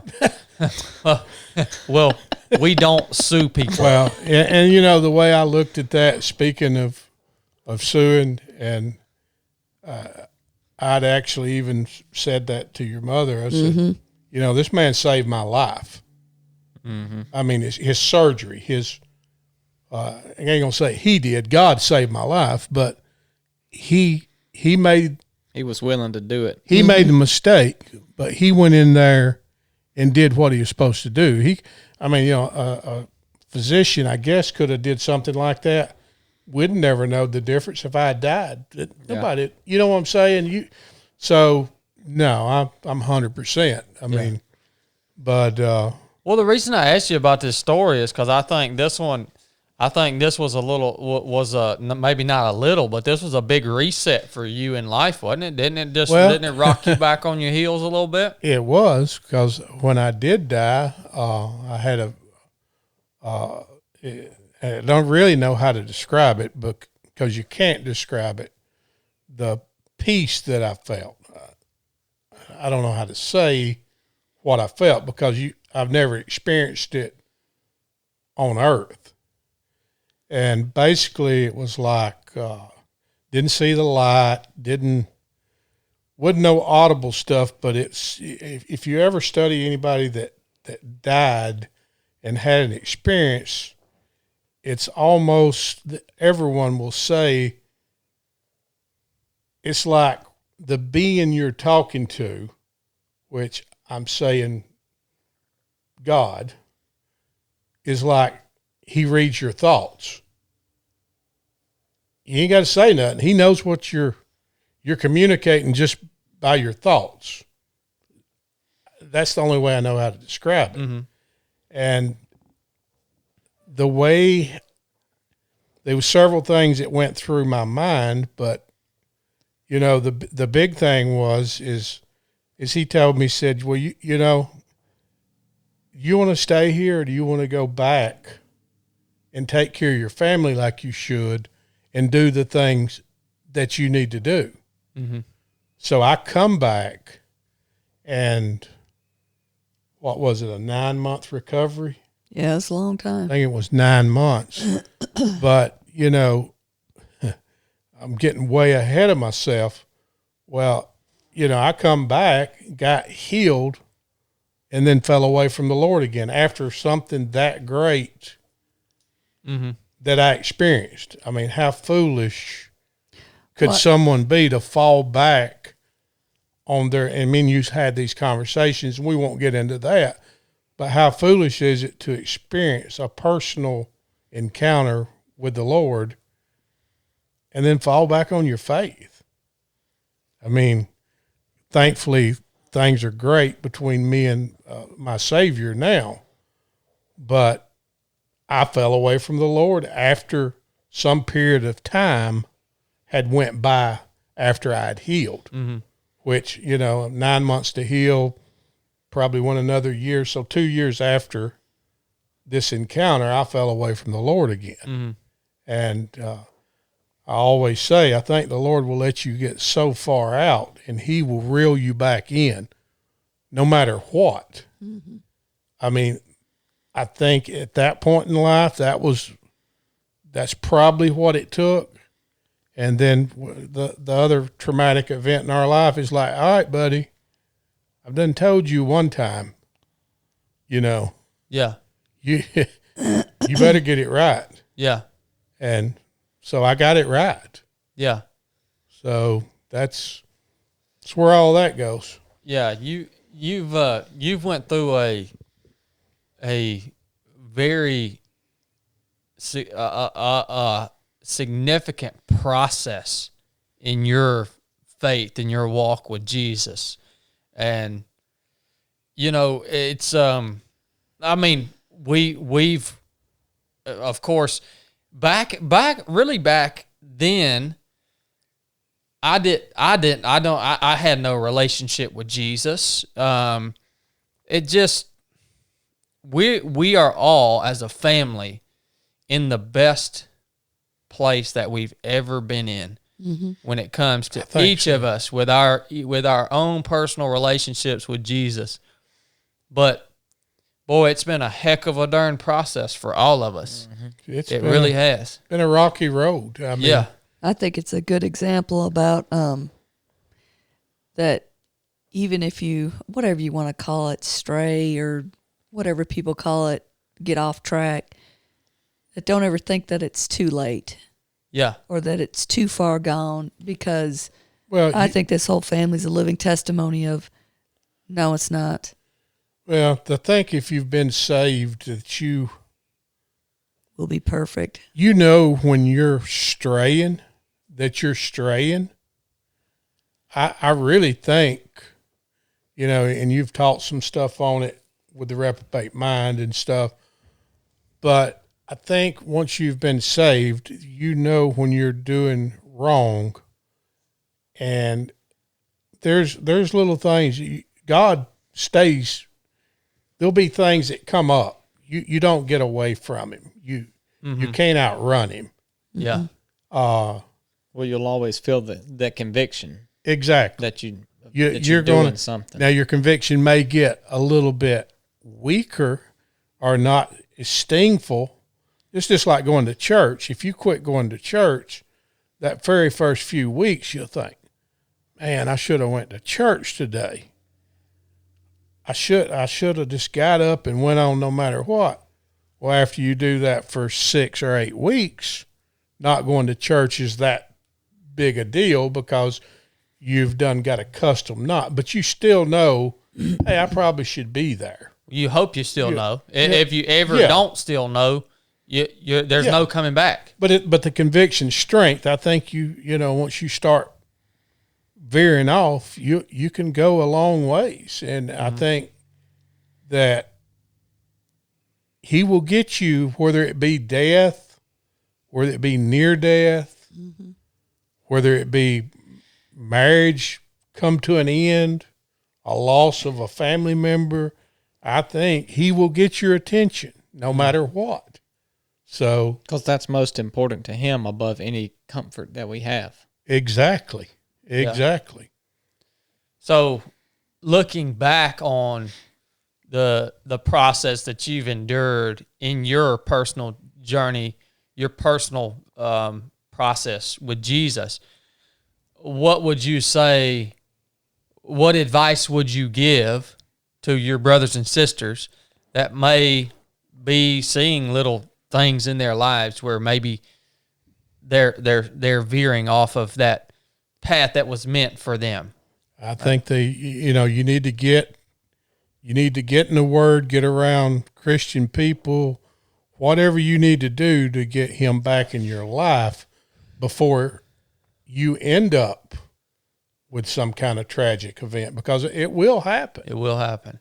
And I think that before you get too far, I think if you're in that situation, you need to get in the Word, go to a church, find a buddy that knows the Lord, whatever. Listen to 307. But I mean, seriously, I really feel ashamed and guilty for some of the things and some of the lifestyle and things I've done when I did fall away from the Lord. Yeah. And, I don't know. I know it's been forgiven and I know things are good, but that stuff is still in your mind. It may not be in your heart. So before you let yourself get that way, get in the Word, get things back, get back on track. Yeah. Yeah. I agree, man. And I get that, man, because I for me personally, all of us, as we walk through this life and we make mistakes, we screw stuff up, we do the wrong thing right there.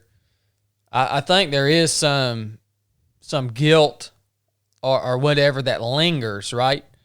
But I would just like to tell anybody and everybody who's listening to this, if you are dealing with that guilt and shame about anything that you have done, the blood of Christ is sufficient to cover that. Oh, yeah, it's covered. The blood of Christ is sufficient to cover that. And actually, once you come to the place, if you can, and even I work through some stuff even in my own, I have stories that I don't tell, right? Because I haven't worked through them yet in my own head, right? But once you come to the place where you realize that's covered, man, I'm actually so pure because of the blood of Christ that I'm whiter than a fresh snow. I'm whiter than snow. I'm covered completely. And then hopefully you can take some of those things that you did wrong and use those things and those stories and those experiences in the right setting to help men or women or brothers and sisters that are going through what you had to go through in order to prevent them from maybe having to experience the depth of what you had to experience. Amen. It's just hard it's a process even for me. I'm still processing my time in the SEAL teams. It's a process even for me to share some of that stuff, But, boy, that's where the value's at, son. Well, it goes back to such a simple topic and idea that we nuke it. Yeah. I mean, the whole, it's like it's not a works-based salvation. It doesn't matter how good or bad you do, his blood covers you, and it doesn't matter. And it doesn't. And it's hard for us to comprehend that because we tend to love people based on the things they do to us. Yeah. And not just love them purely, unconditionally. It's easy to love your close, your family, your kids that way, but someone else who just blatantly wrongs you, that's how we love them. Mm-hmm. That's the temptation, not how we should, but that's the temptation too. So I think, it's hard to view, it's a divine love, it's a supernatural love, a supernatural principle. So it's hard for us to comprehend But this goes back to trusting what the Bible says and trusting the principles in the Bible. We will never comprehend it. You just have to know that it's written in there and it's truth, and you have to accept it. Mm-hmm. You do. I mean, all of that is of the flesh. I mean, I know when I'm ashamed of this and that, I mean, that's just the human side. Has no effect on my walk with God. It's just the little thing in your head that's saying, "Hey, you know, you shouldn't have done that stuff. Why you know?" And that plays into Satan. I mean, that's his. Yeah, because there's a lot of people that could benefit from every aspect of your testimony, from your high to your lowest fall, right? There's somebody out there that's going to benefit from, especially those times when you fall really low, and that's the message that the enemy doesn't want getting out, right? That's right. That's the reason he keeps attaching that shame to it. That's right. That's that part that you say that you keep hearing, like, and man, when you look at it that way, you think, dang, I should say, screw you, Satan. Exactly. I'm gonna go out and use this fall to help somebody else so that they don't have to go where I went. Well, that's the perfect example of letting your feelings serve you. When you have that feeling of shame, then that should be a cue that you need to lean on your principles and let them lead you. So you feel that shame when you say, oh, there it is. That's something that I need to go share. I'm probably not going to want to, but that feeling shows me it's shame, and I know when I feel that way, that's something that can help someone else. Yeah, well, it's just like one of y'all's guests, and I ain't going to say his name. You know, he called me and was dealing with some issues, and he said this freed him. Coming on the podcast, it freed him. Yeah. So now he's going out and talking about his issues. Yeah. So he's not listening to that voice. Yeah. Yeah. He's not letting that voice control him not to go out and give his testimony. And by talking about it on here is what freed him to start doing that. So it's basically the best way to kick Satan in the face. Yeah. Is bring up his future. Bring up the things that you did wrong that he doesn't want you to bring up. As you delve into this and you break this topic down, it's very interesting. I think it's a very valuable concept for people to consider when they're sharing their testimony. I think it's a very valuable aspect of it to consider, because I've never really sat and broke it down this way. You know what I mean? That's what you did on Resurrected on Sunday. And look, I mean, I think that helped a lot of people. Look at the comments went crazy. Everybody loved it. And all you did was talk about how your week went, where you failed, and what you did about it.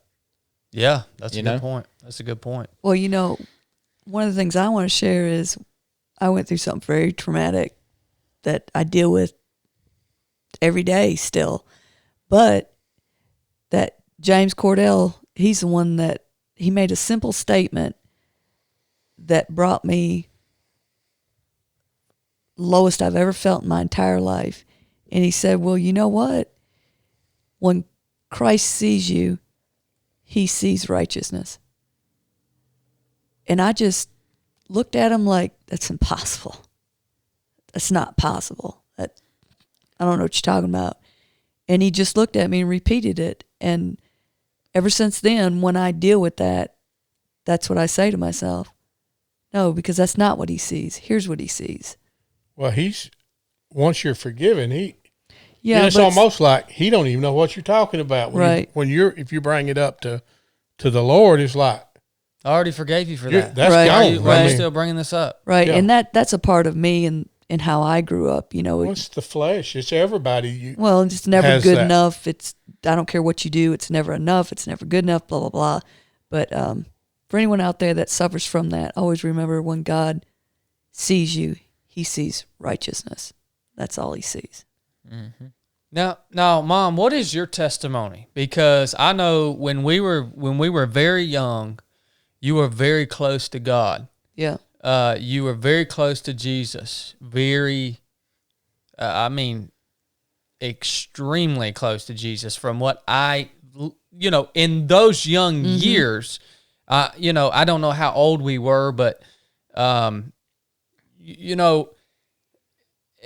so what led you to that place where you got really close to the Lord, and then what is your testimony? What do you want to share about your testimony? Well, I'll have to say, James, when I started dating him, they went to a Pentecostal church, and you think, I've never really been to any church at all, so I knew nothing. Church building. Yeah, church building.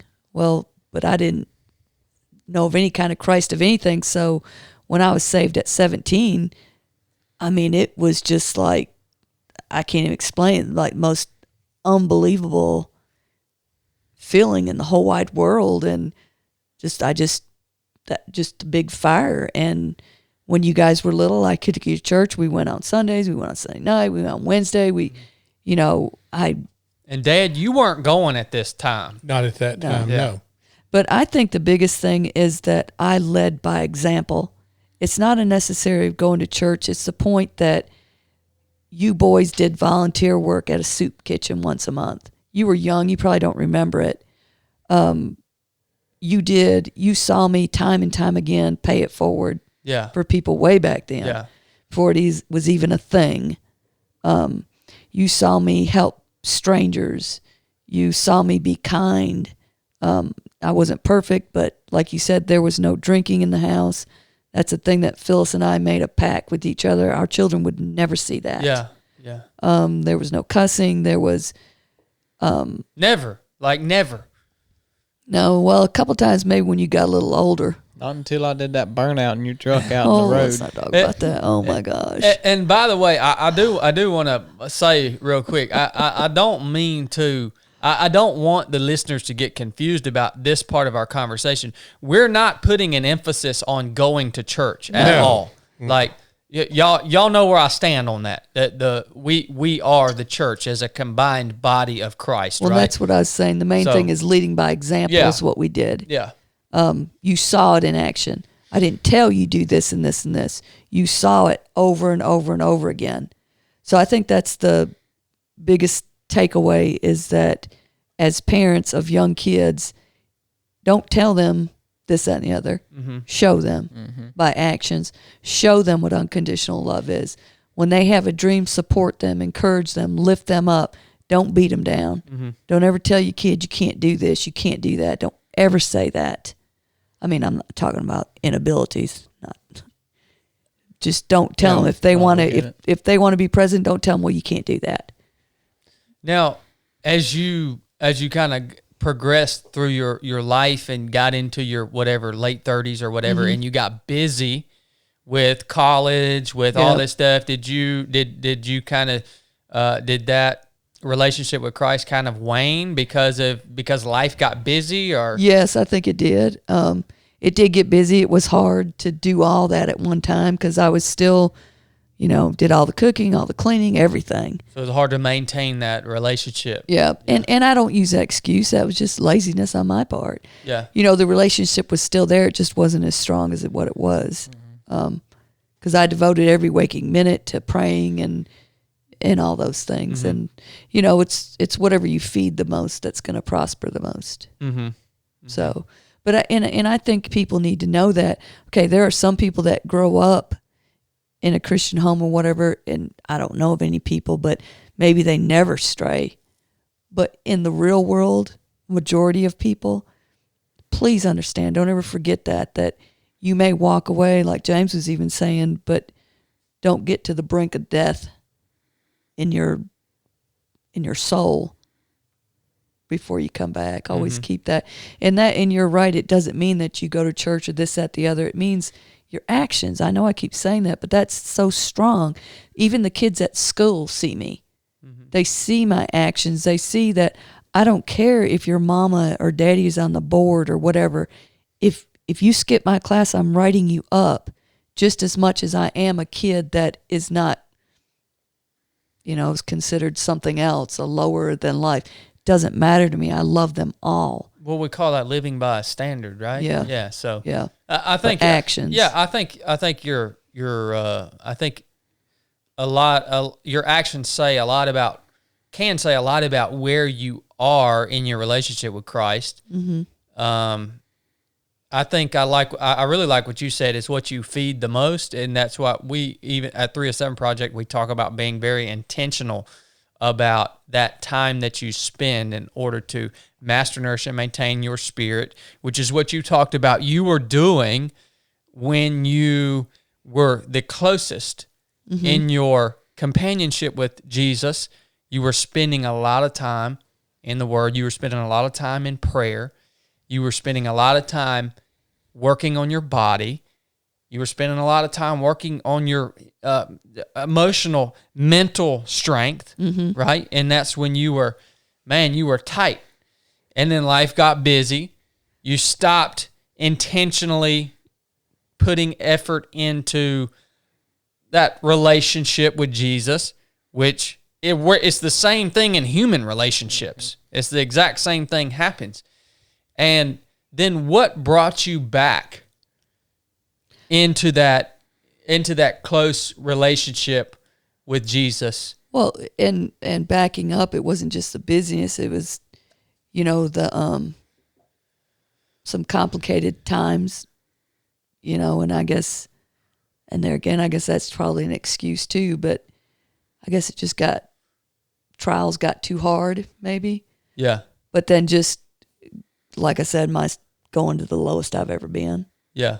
It's sad, but that's what brought me back. That's what brought you back. Mm-hmm. So you feel a lot like Dad feels in the way he portrayed it, that no matter what, once you are brought into the sonship or the daughtership of Jesus Christ, that he's gonna do something to get your attention. And I cling to the fact that even though I know Heavenly Father and worldly fathers are different, but how much there's nothing either one of you could ever do where I would stop loving you.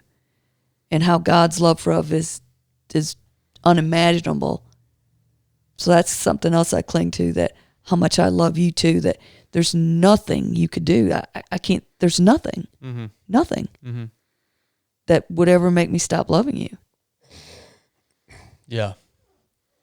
Yeah, man, you guys have been through so much. And of course, Blake and I, we don't know the fullness of what you've been through because we were children half the journey that you guys have taken in life. Mm-hmm. But we're glad that we're thankful, we're joyed, we're glad that you guys are where you are now, and you are the people that you have become, because now you guys, we have, like I say, we're in the best place as a family that we've ever been in, I think, in my opinion. I missed a lot of that though, man. I missed a lot of time with you guys. Yeah. I missed a whole lot of time with you guys. Yeah, and that's hard when you kids move away. I know it took us, a year to adjust to Chad. And then Blake here, he moves out and moves, 10 minutes up the road. I crying like a baby. He comes in the house, Mama, are you crying? Leave me alone. I'm just a squalling. Yeah. It's just but family's important. Yeah. I think that's one thing we've always knew is how important family is. Yeah. It is really outside of the Lord is, in my opinion, the most important thing that you've got. Mm-hmm. Because when all else fails in life, when everything else lets you down, that's all you've got. If you're fortunate enough to have that family and have that relationship. So if you do, cherish it. If you don't have that, then, strive to try to repair your family relationship to where you can have that relationship, because it's very important. Yeah, and it doesn't even have to be, obviously your blood family, It's yeah, the easiest one, but there's plenty of people outside of that that can be your family. You've got to have it. You've got to have the communication and somebody you love, and it's the way God designed us. Mm-hmm. That is something I'm really passionate about. I remember wanting to go into the military for a brief period of time, and I just ended up saying no, that I just wanted to stay with my family, and I was eager to start my own family even. That was from my prayers, by the way. But you were always like that. You were always family oriented.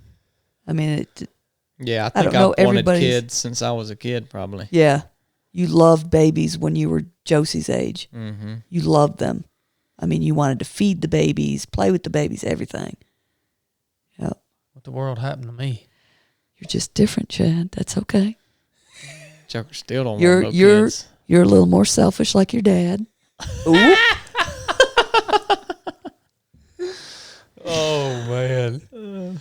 Well, what are you guys looking forward to most about the years that we all have left together?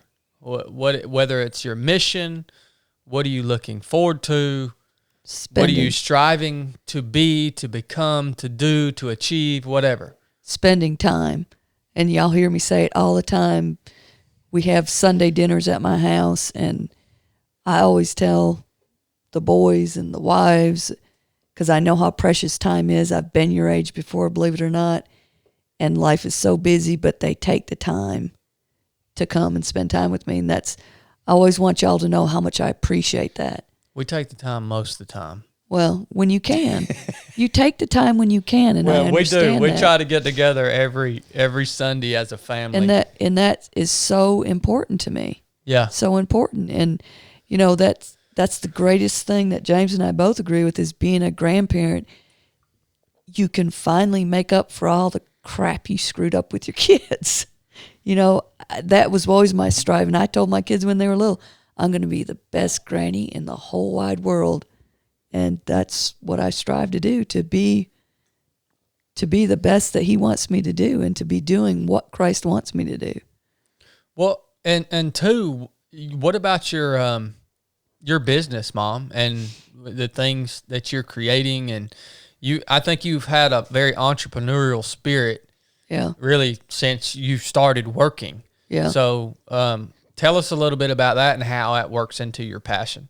Well, I like making baby quilts and all kind of baby bibs and things like that, and sell them. And then, I mean, it's just a creative thing. It's enjoyable. It's relaxing to me. Mm-hmm. So when I work and deal with high school kids all day long and come home, and I've always got to be doing something productive. I can't sit and do nothing.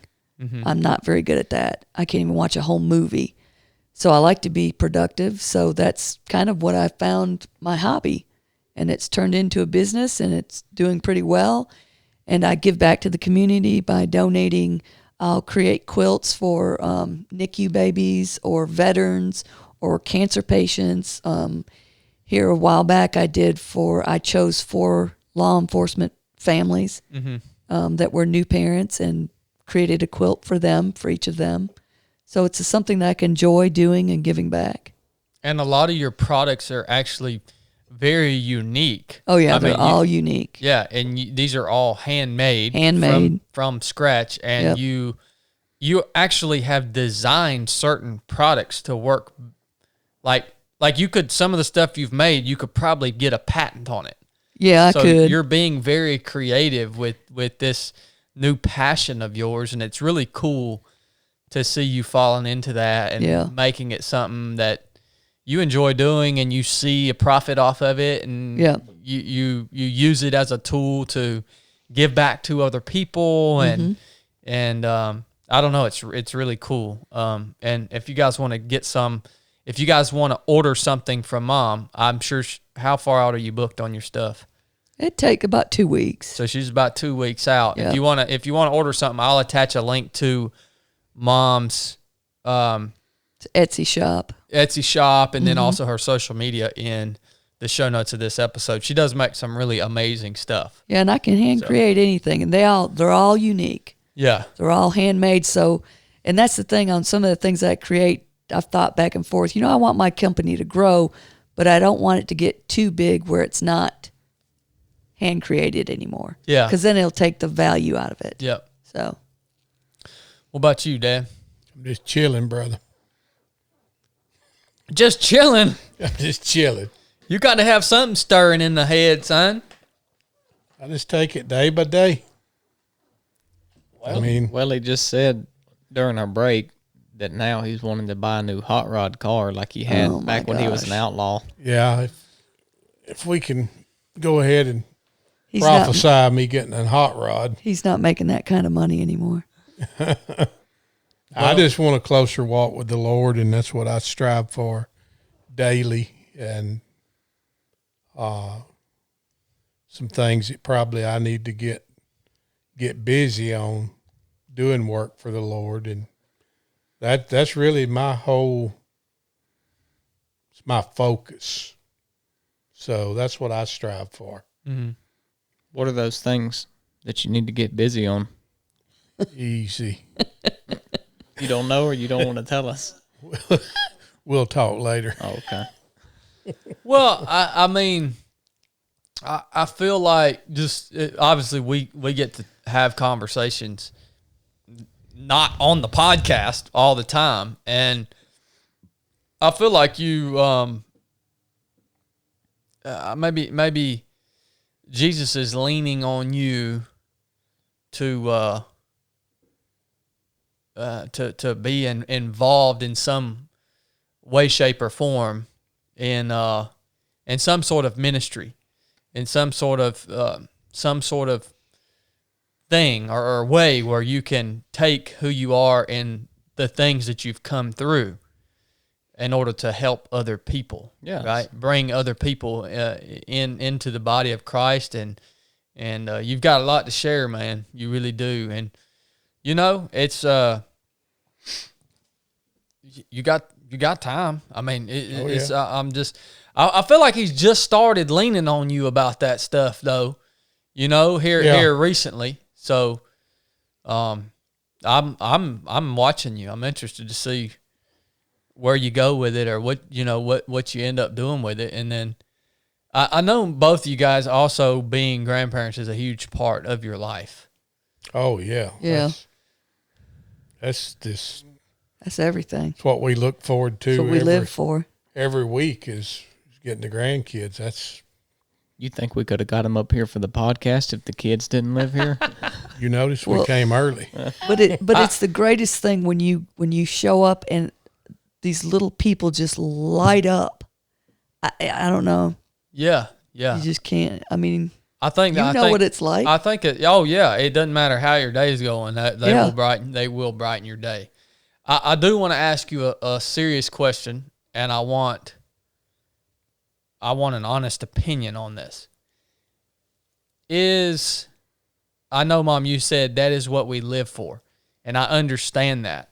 Like that is the most important thing in your world. But is it healthy for that to be what you live for? For other grandparents out there, do you think that's okay? I mean, well, I don't mean it in the literal sense. That's the only thing I live for. Yeah, it means it. Out of this world, out of the things in this world, that brings us the most joy. That's the number one. Yeah. Okay. Out of the things of this world. Yeah. You live for Christ. Mm-hmm. You live to achieve what he has you, you live to achieve what he's created you to do. Yeah. That's what you live for. Yep.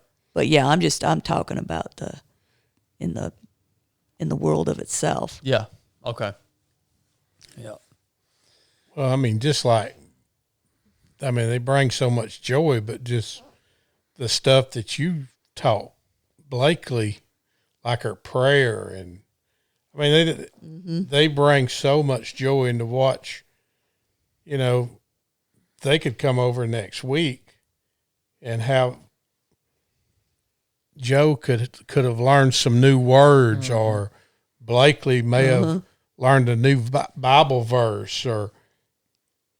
I mean, it's just so neat to watch we can stand back and watch them grow now.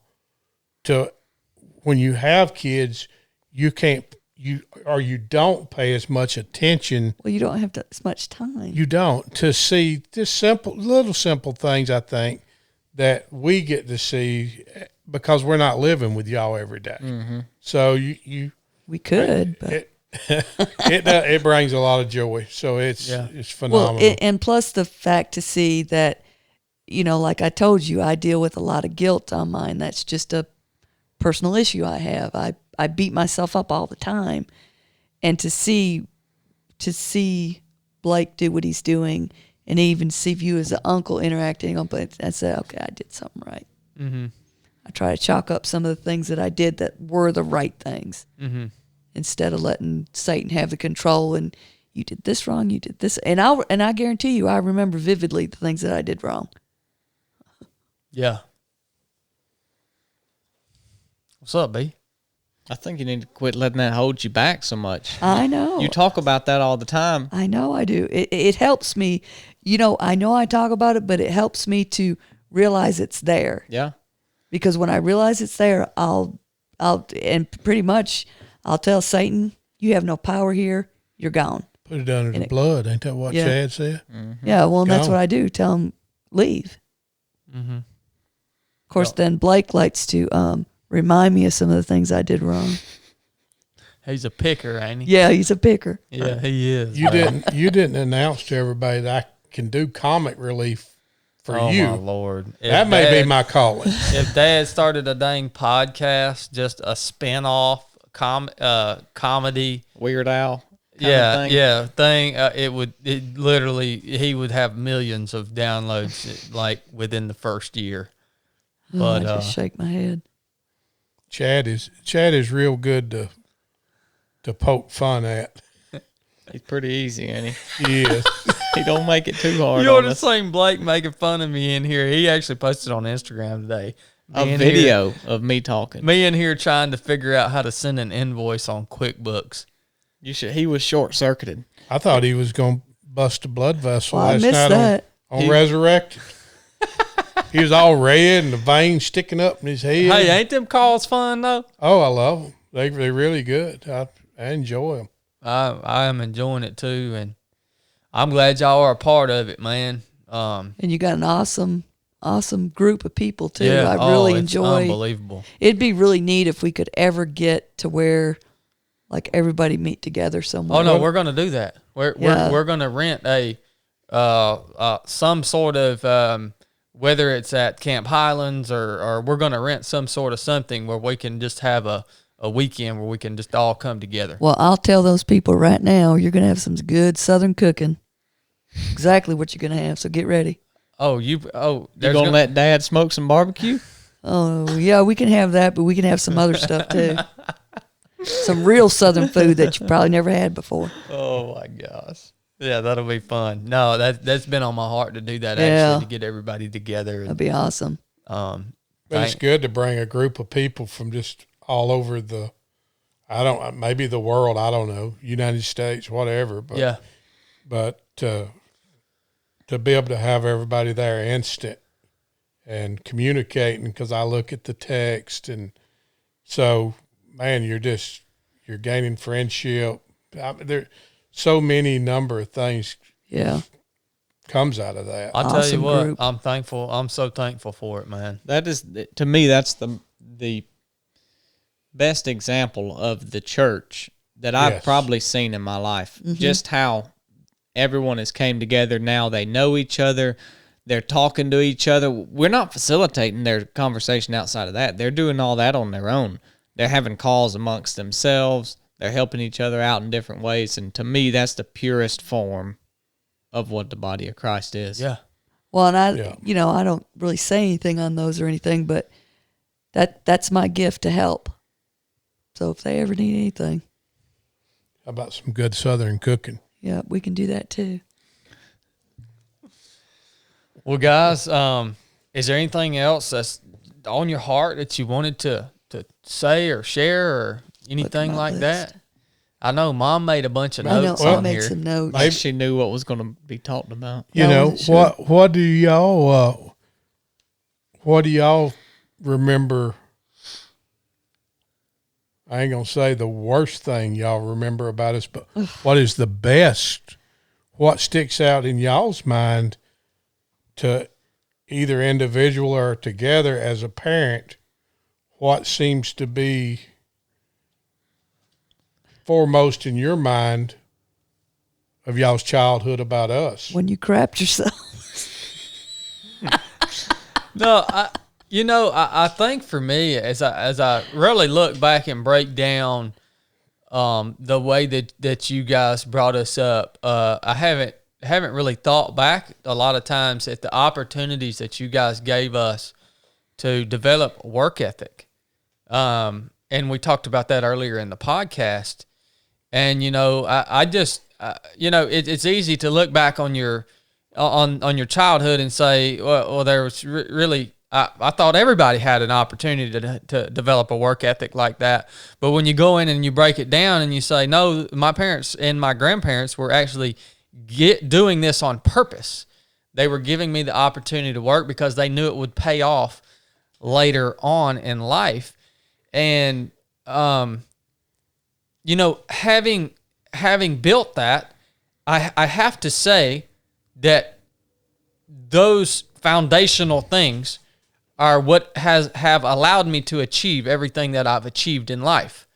Obviously, I've had to make certain decisions and have the courage to go. So that's a wonderful thing. I think that it's for me.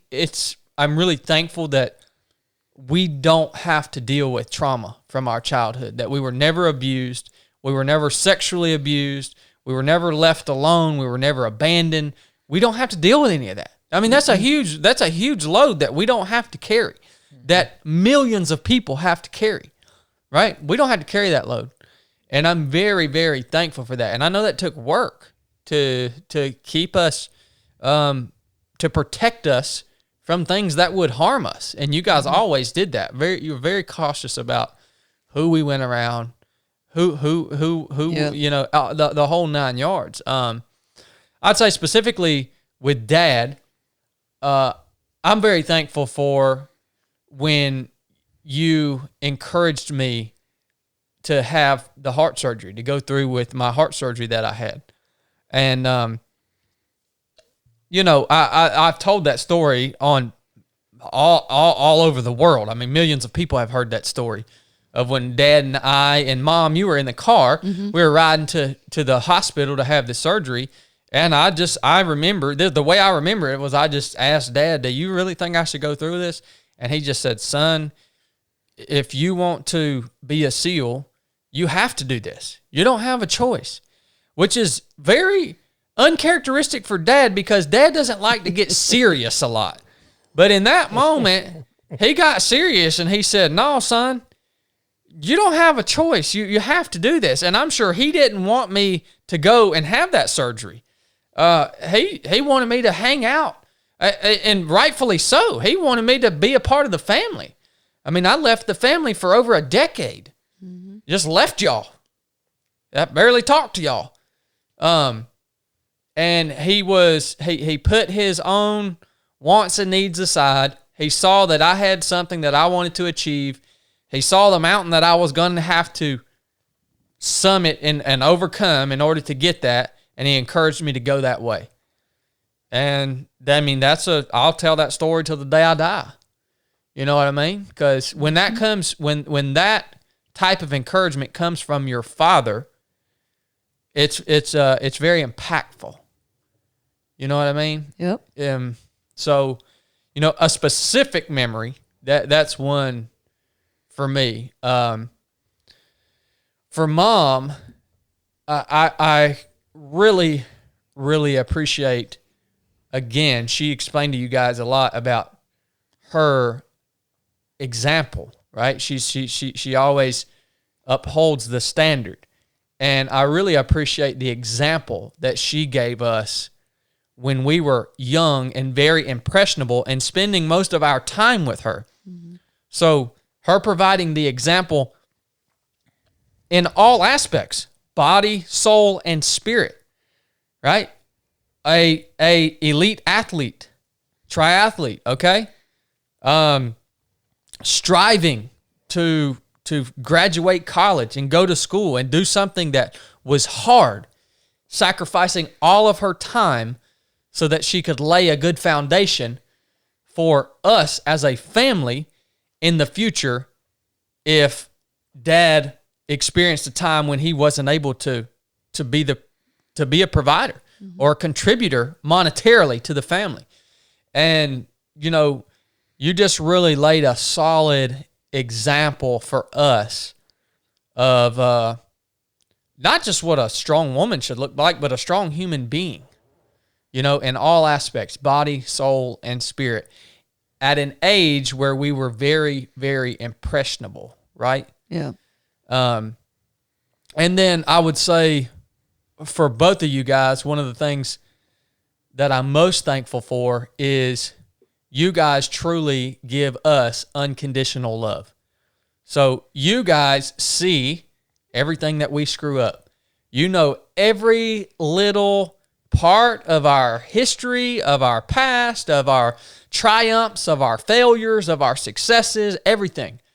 And I truly believe that no matter what I do from this point forward, that I can rely on the fact that you guys will always still love me and support me. Now, there's a lot of human beings out there that don't have people in their lives that they can feel that way about. Yeah. So it's a comforting thing, although I think it's a thing that I easily take for granted a lot of times. But it's a comforting thing to know that there are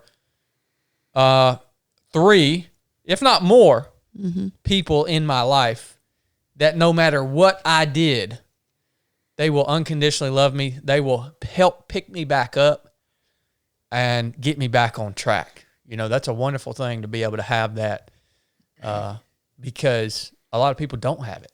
Yeah. Well, that helps you in your relationship with Jesus too, because if you don't have that modeled, what can you relate it to? You don't have anything that's comparable.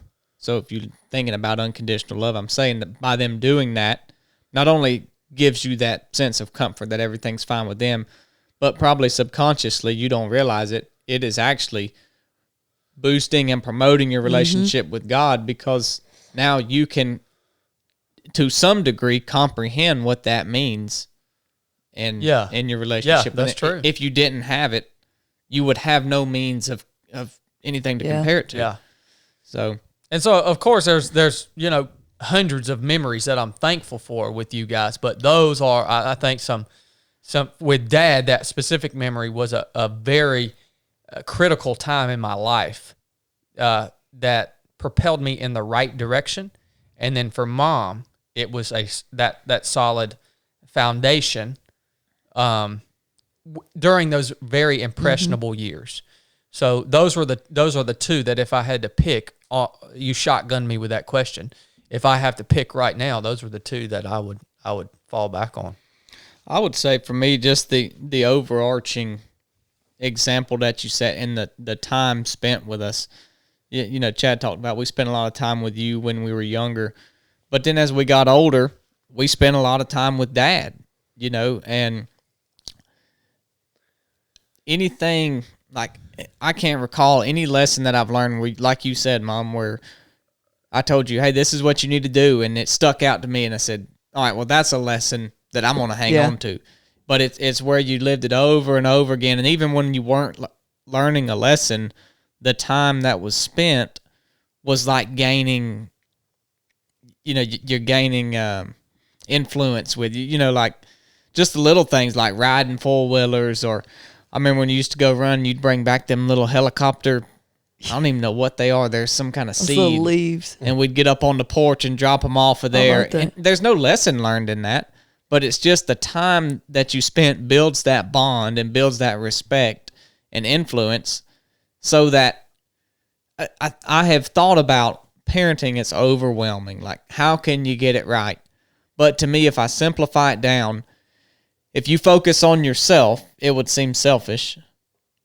but it's not. You want to be the best you can so that you can live it out to your kids. Mm-hmm. And that makes it all easy. You don't have to tell them anything. Just live it out in front of them. And then, like you guys did, spend that time, that intimate time with them to gain an end with them. You know, because if you were living 100%, but you weren't spending any time with them, it doesn't matter. Mm-mm. So, as I look back on it as an overarching thing, that's what I'm most thankful for, that you lived it out, that you did. I mean, both of you swayed back and forth. I sway back and forth with my kids. There's plenty of things I could do better, but you always kind of come back to center every time.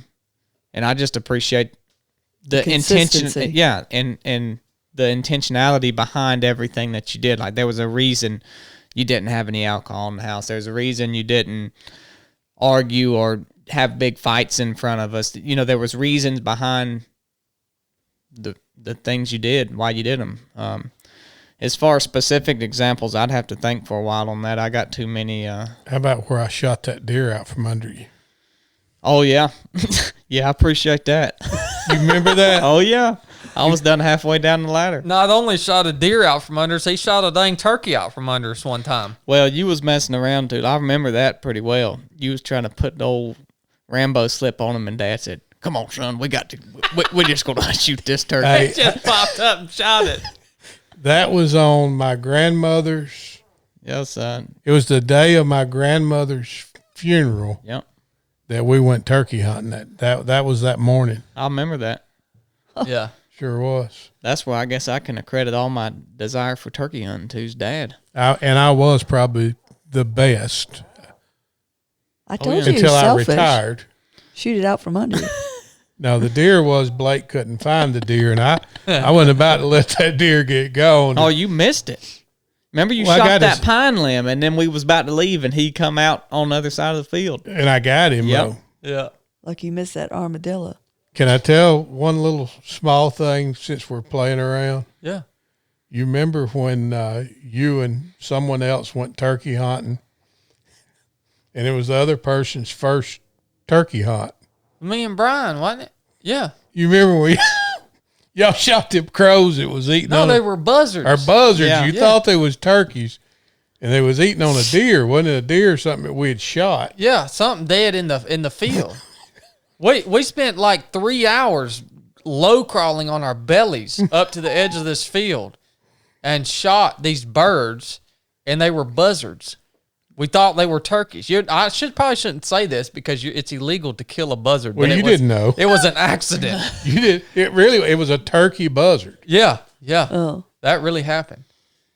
I want to ask y'all too, just to kind of wrap it all up, something recently that's happened in both of your lives. You've both experienced the loss of your fathers very recently. What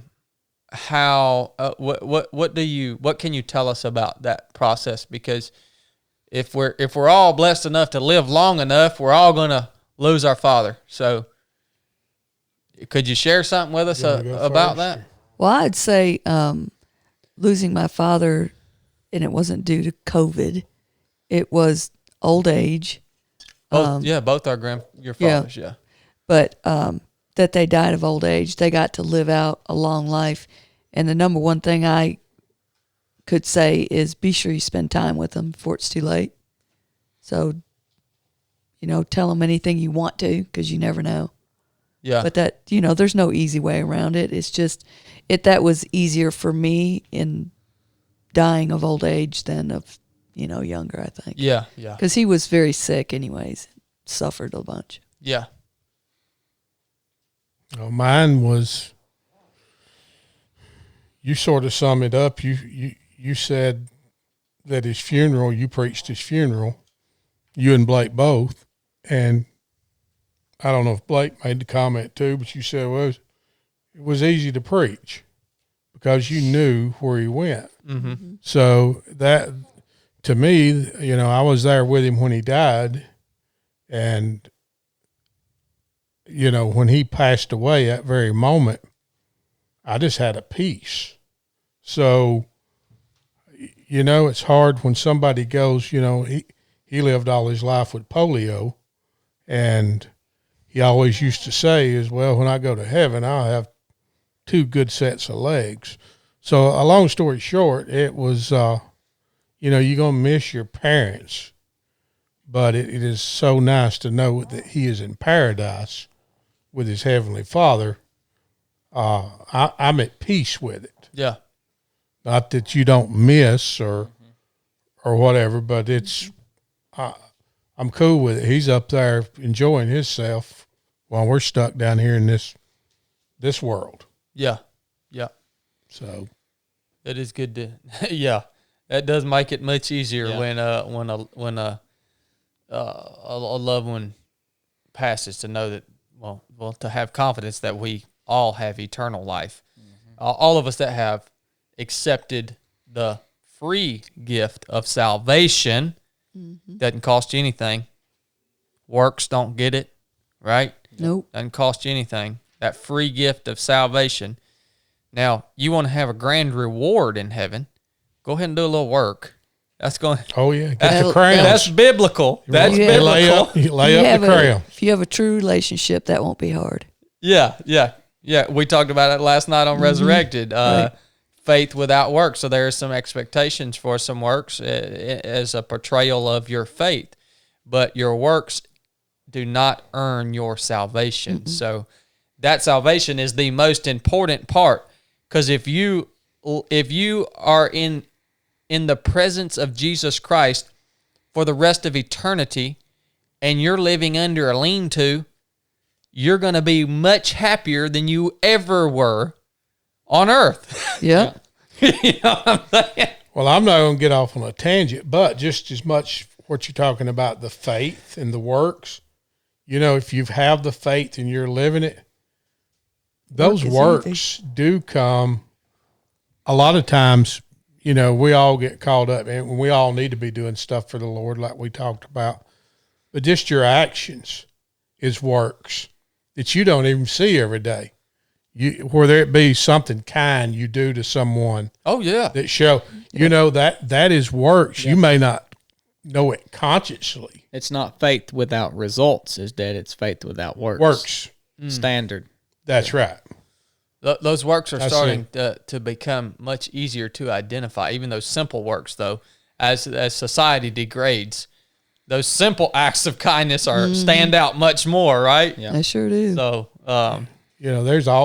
we all got a mutual friend, and we've said it way back, even when none of us was living right, by just being in his presence, you knew he was a child of God. Robbie? That'd be Robbie Hall. That's what Robbie Hall. Yeah. I mean, and he was always a blessing to me, even when I was a sinner. I mean, it's just the way he lived his life. Yeah. Mm-hmm. So, but anyhow, that's another story. But we could talk forever on stuff like that. Yeah. Well, this was great, man. This is one for the ages right here, and one that I just love it that we sit down and we take time to do this, because this is something that I don't really care who listens to this conversation. I think it's amazing to have it for Blakely and JoJo to listen to, 20, 30 years from now. You know what I mean? Yeah. Yep. Because as long as we preserve this file, this audio file, it's not going anywhere. Yep. So it's a really cool opportunity to be able to sit down and be intentional about this time and just talking through our lives and our individual journeys and well, there's things I learned in this conversation I didn't know. I hadn't learned them in 29 years. Yeah. Yeah. The Wright family doesn't sit down and have long emotional talks a lot of times. We generally just like to cut up and have fun. Crap our pants. They like to make fun. Y'all just like to make fun of me. Oh, yeah. Yeah, well, you give it right back, son. They make fun of both of us when we're not here, James. You give it right back to us.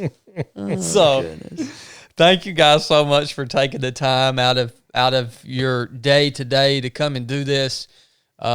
Thank you guys for being who you are, for just, like Blake said earlier, always showing up, always coming back to center, always supporting us, and always literally, there's not a doubt in my mind that you would give us your very last possession. Yep. Even up to and including the cost of your life. We sure would. To preserve ours. Yep. So it's very, very special, and I'm thankful for that. We're proud of y'all. Blake, you got anything? Nope. Roger that. Hope you guys enjoyed this. Oh, again, go check Mom's stuff out, man. She's got some cool stuff. Go check it out. You gonna put Dad's Instagram on there?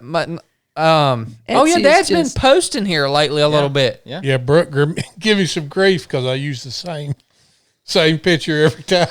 What were you gonna say, Mom? It's the Etsy shop is Quilts That Count. Okay. Well, I'll attach it. Yep. It'll be Quilts a That Count. clickable link. Y'all just go click it, check it out if you got kids. She does make some really awesome stuff. I know she's my mom. Maybe I'm biased, but no, she does really make some awesome stuff. Yep. She puts a lot of time and effort into it. So, that's a wrap for now. When Dad gets his ministry up and going, we'll throw his website in on here sometime within the next few months. We're gonna keep after him on that. Yeah. We know he's feeling something. So, All right, guys, this is the 3 of 7 podcast. Enough said.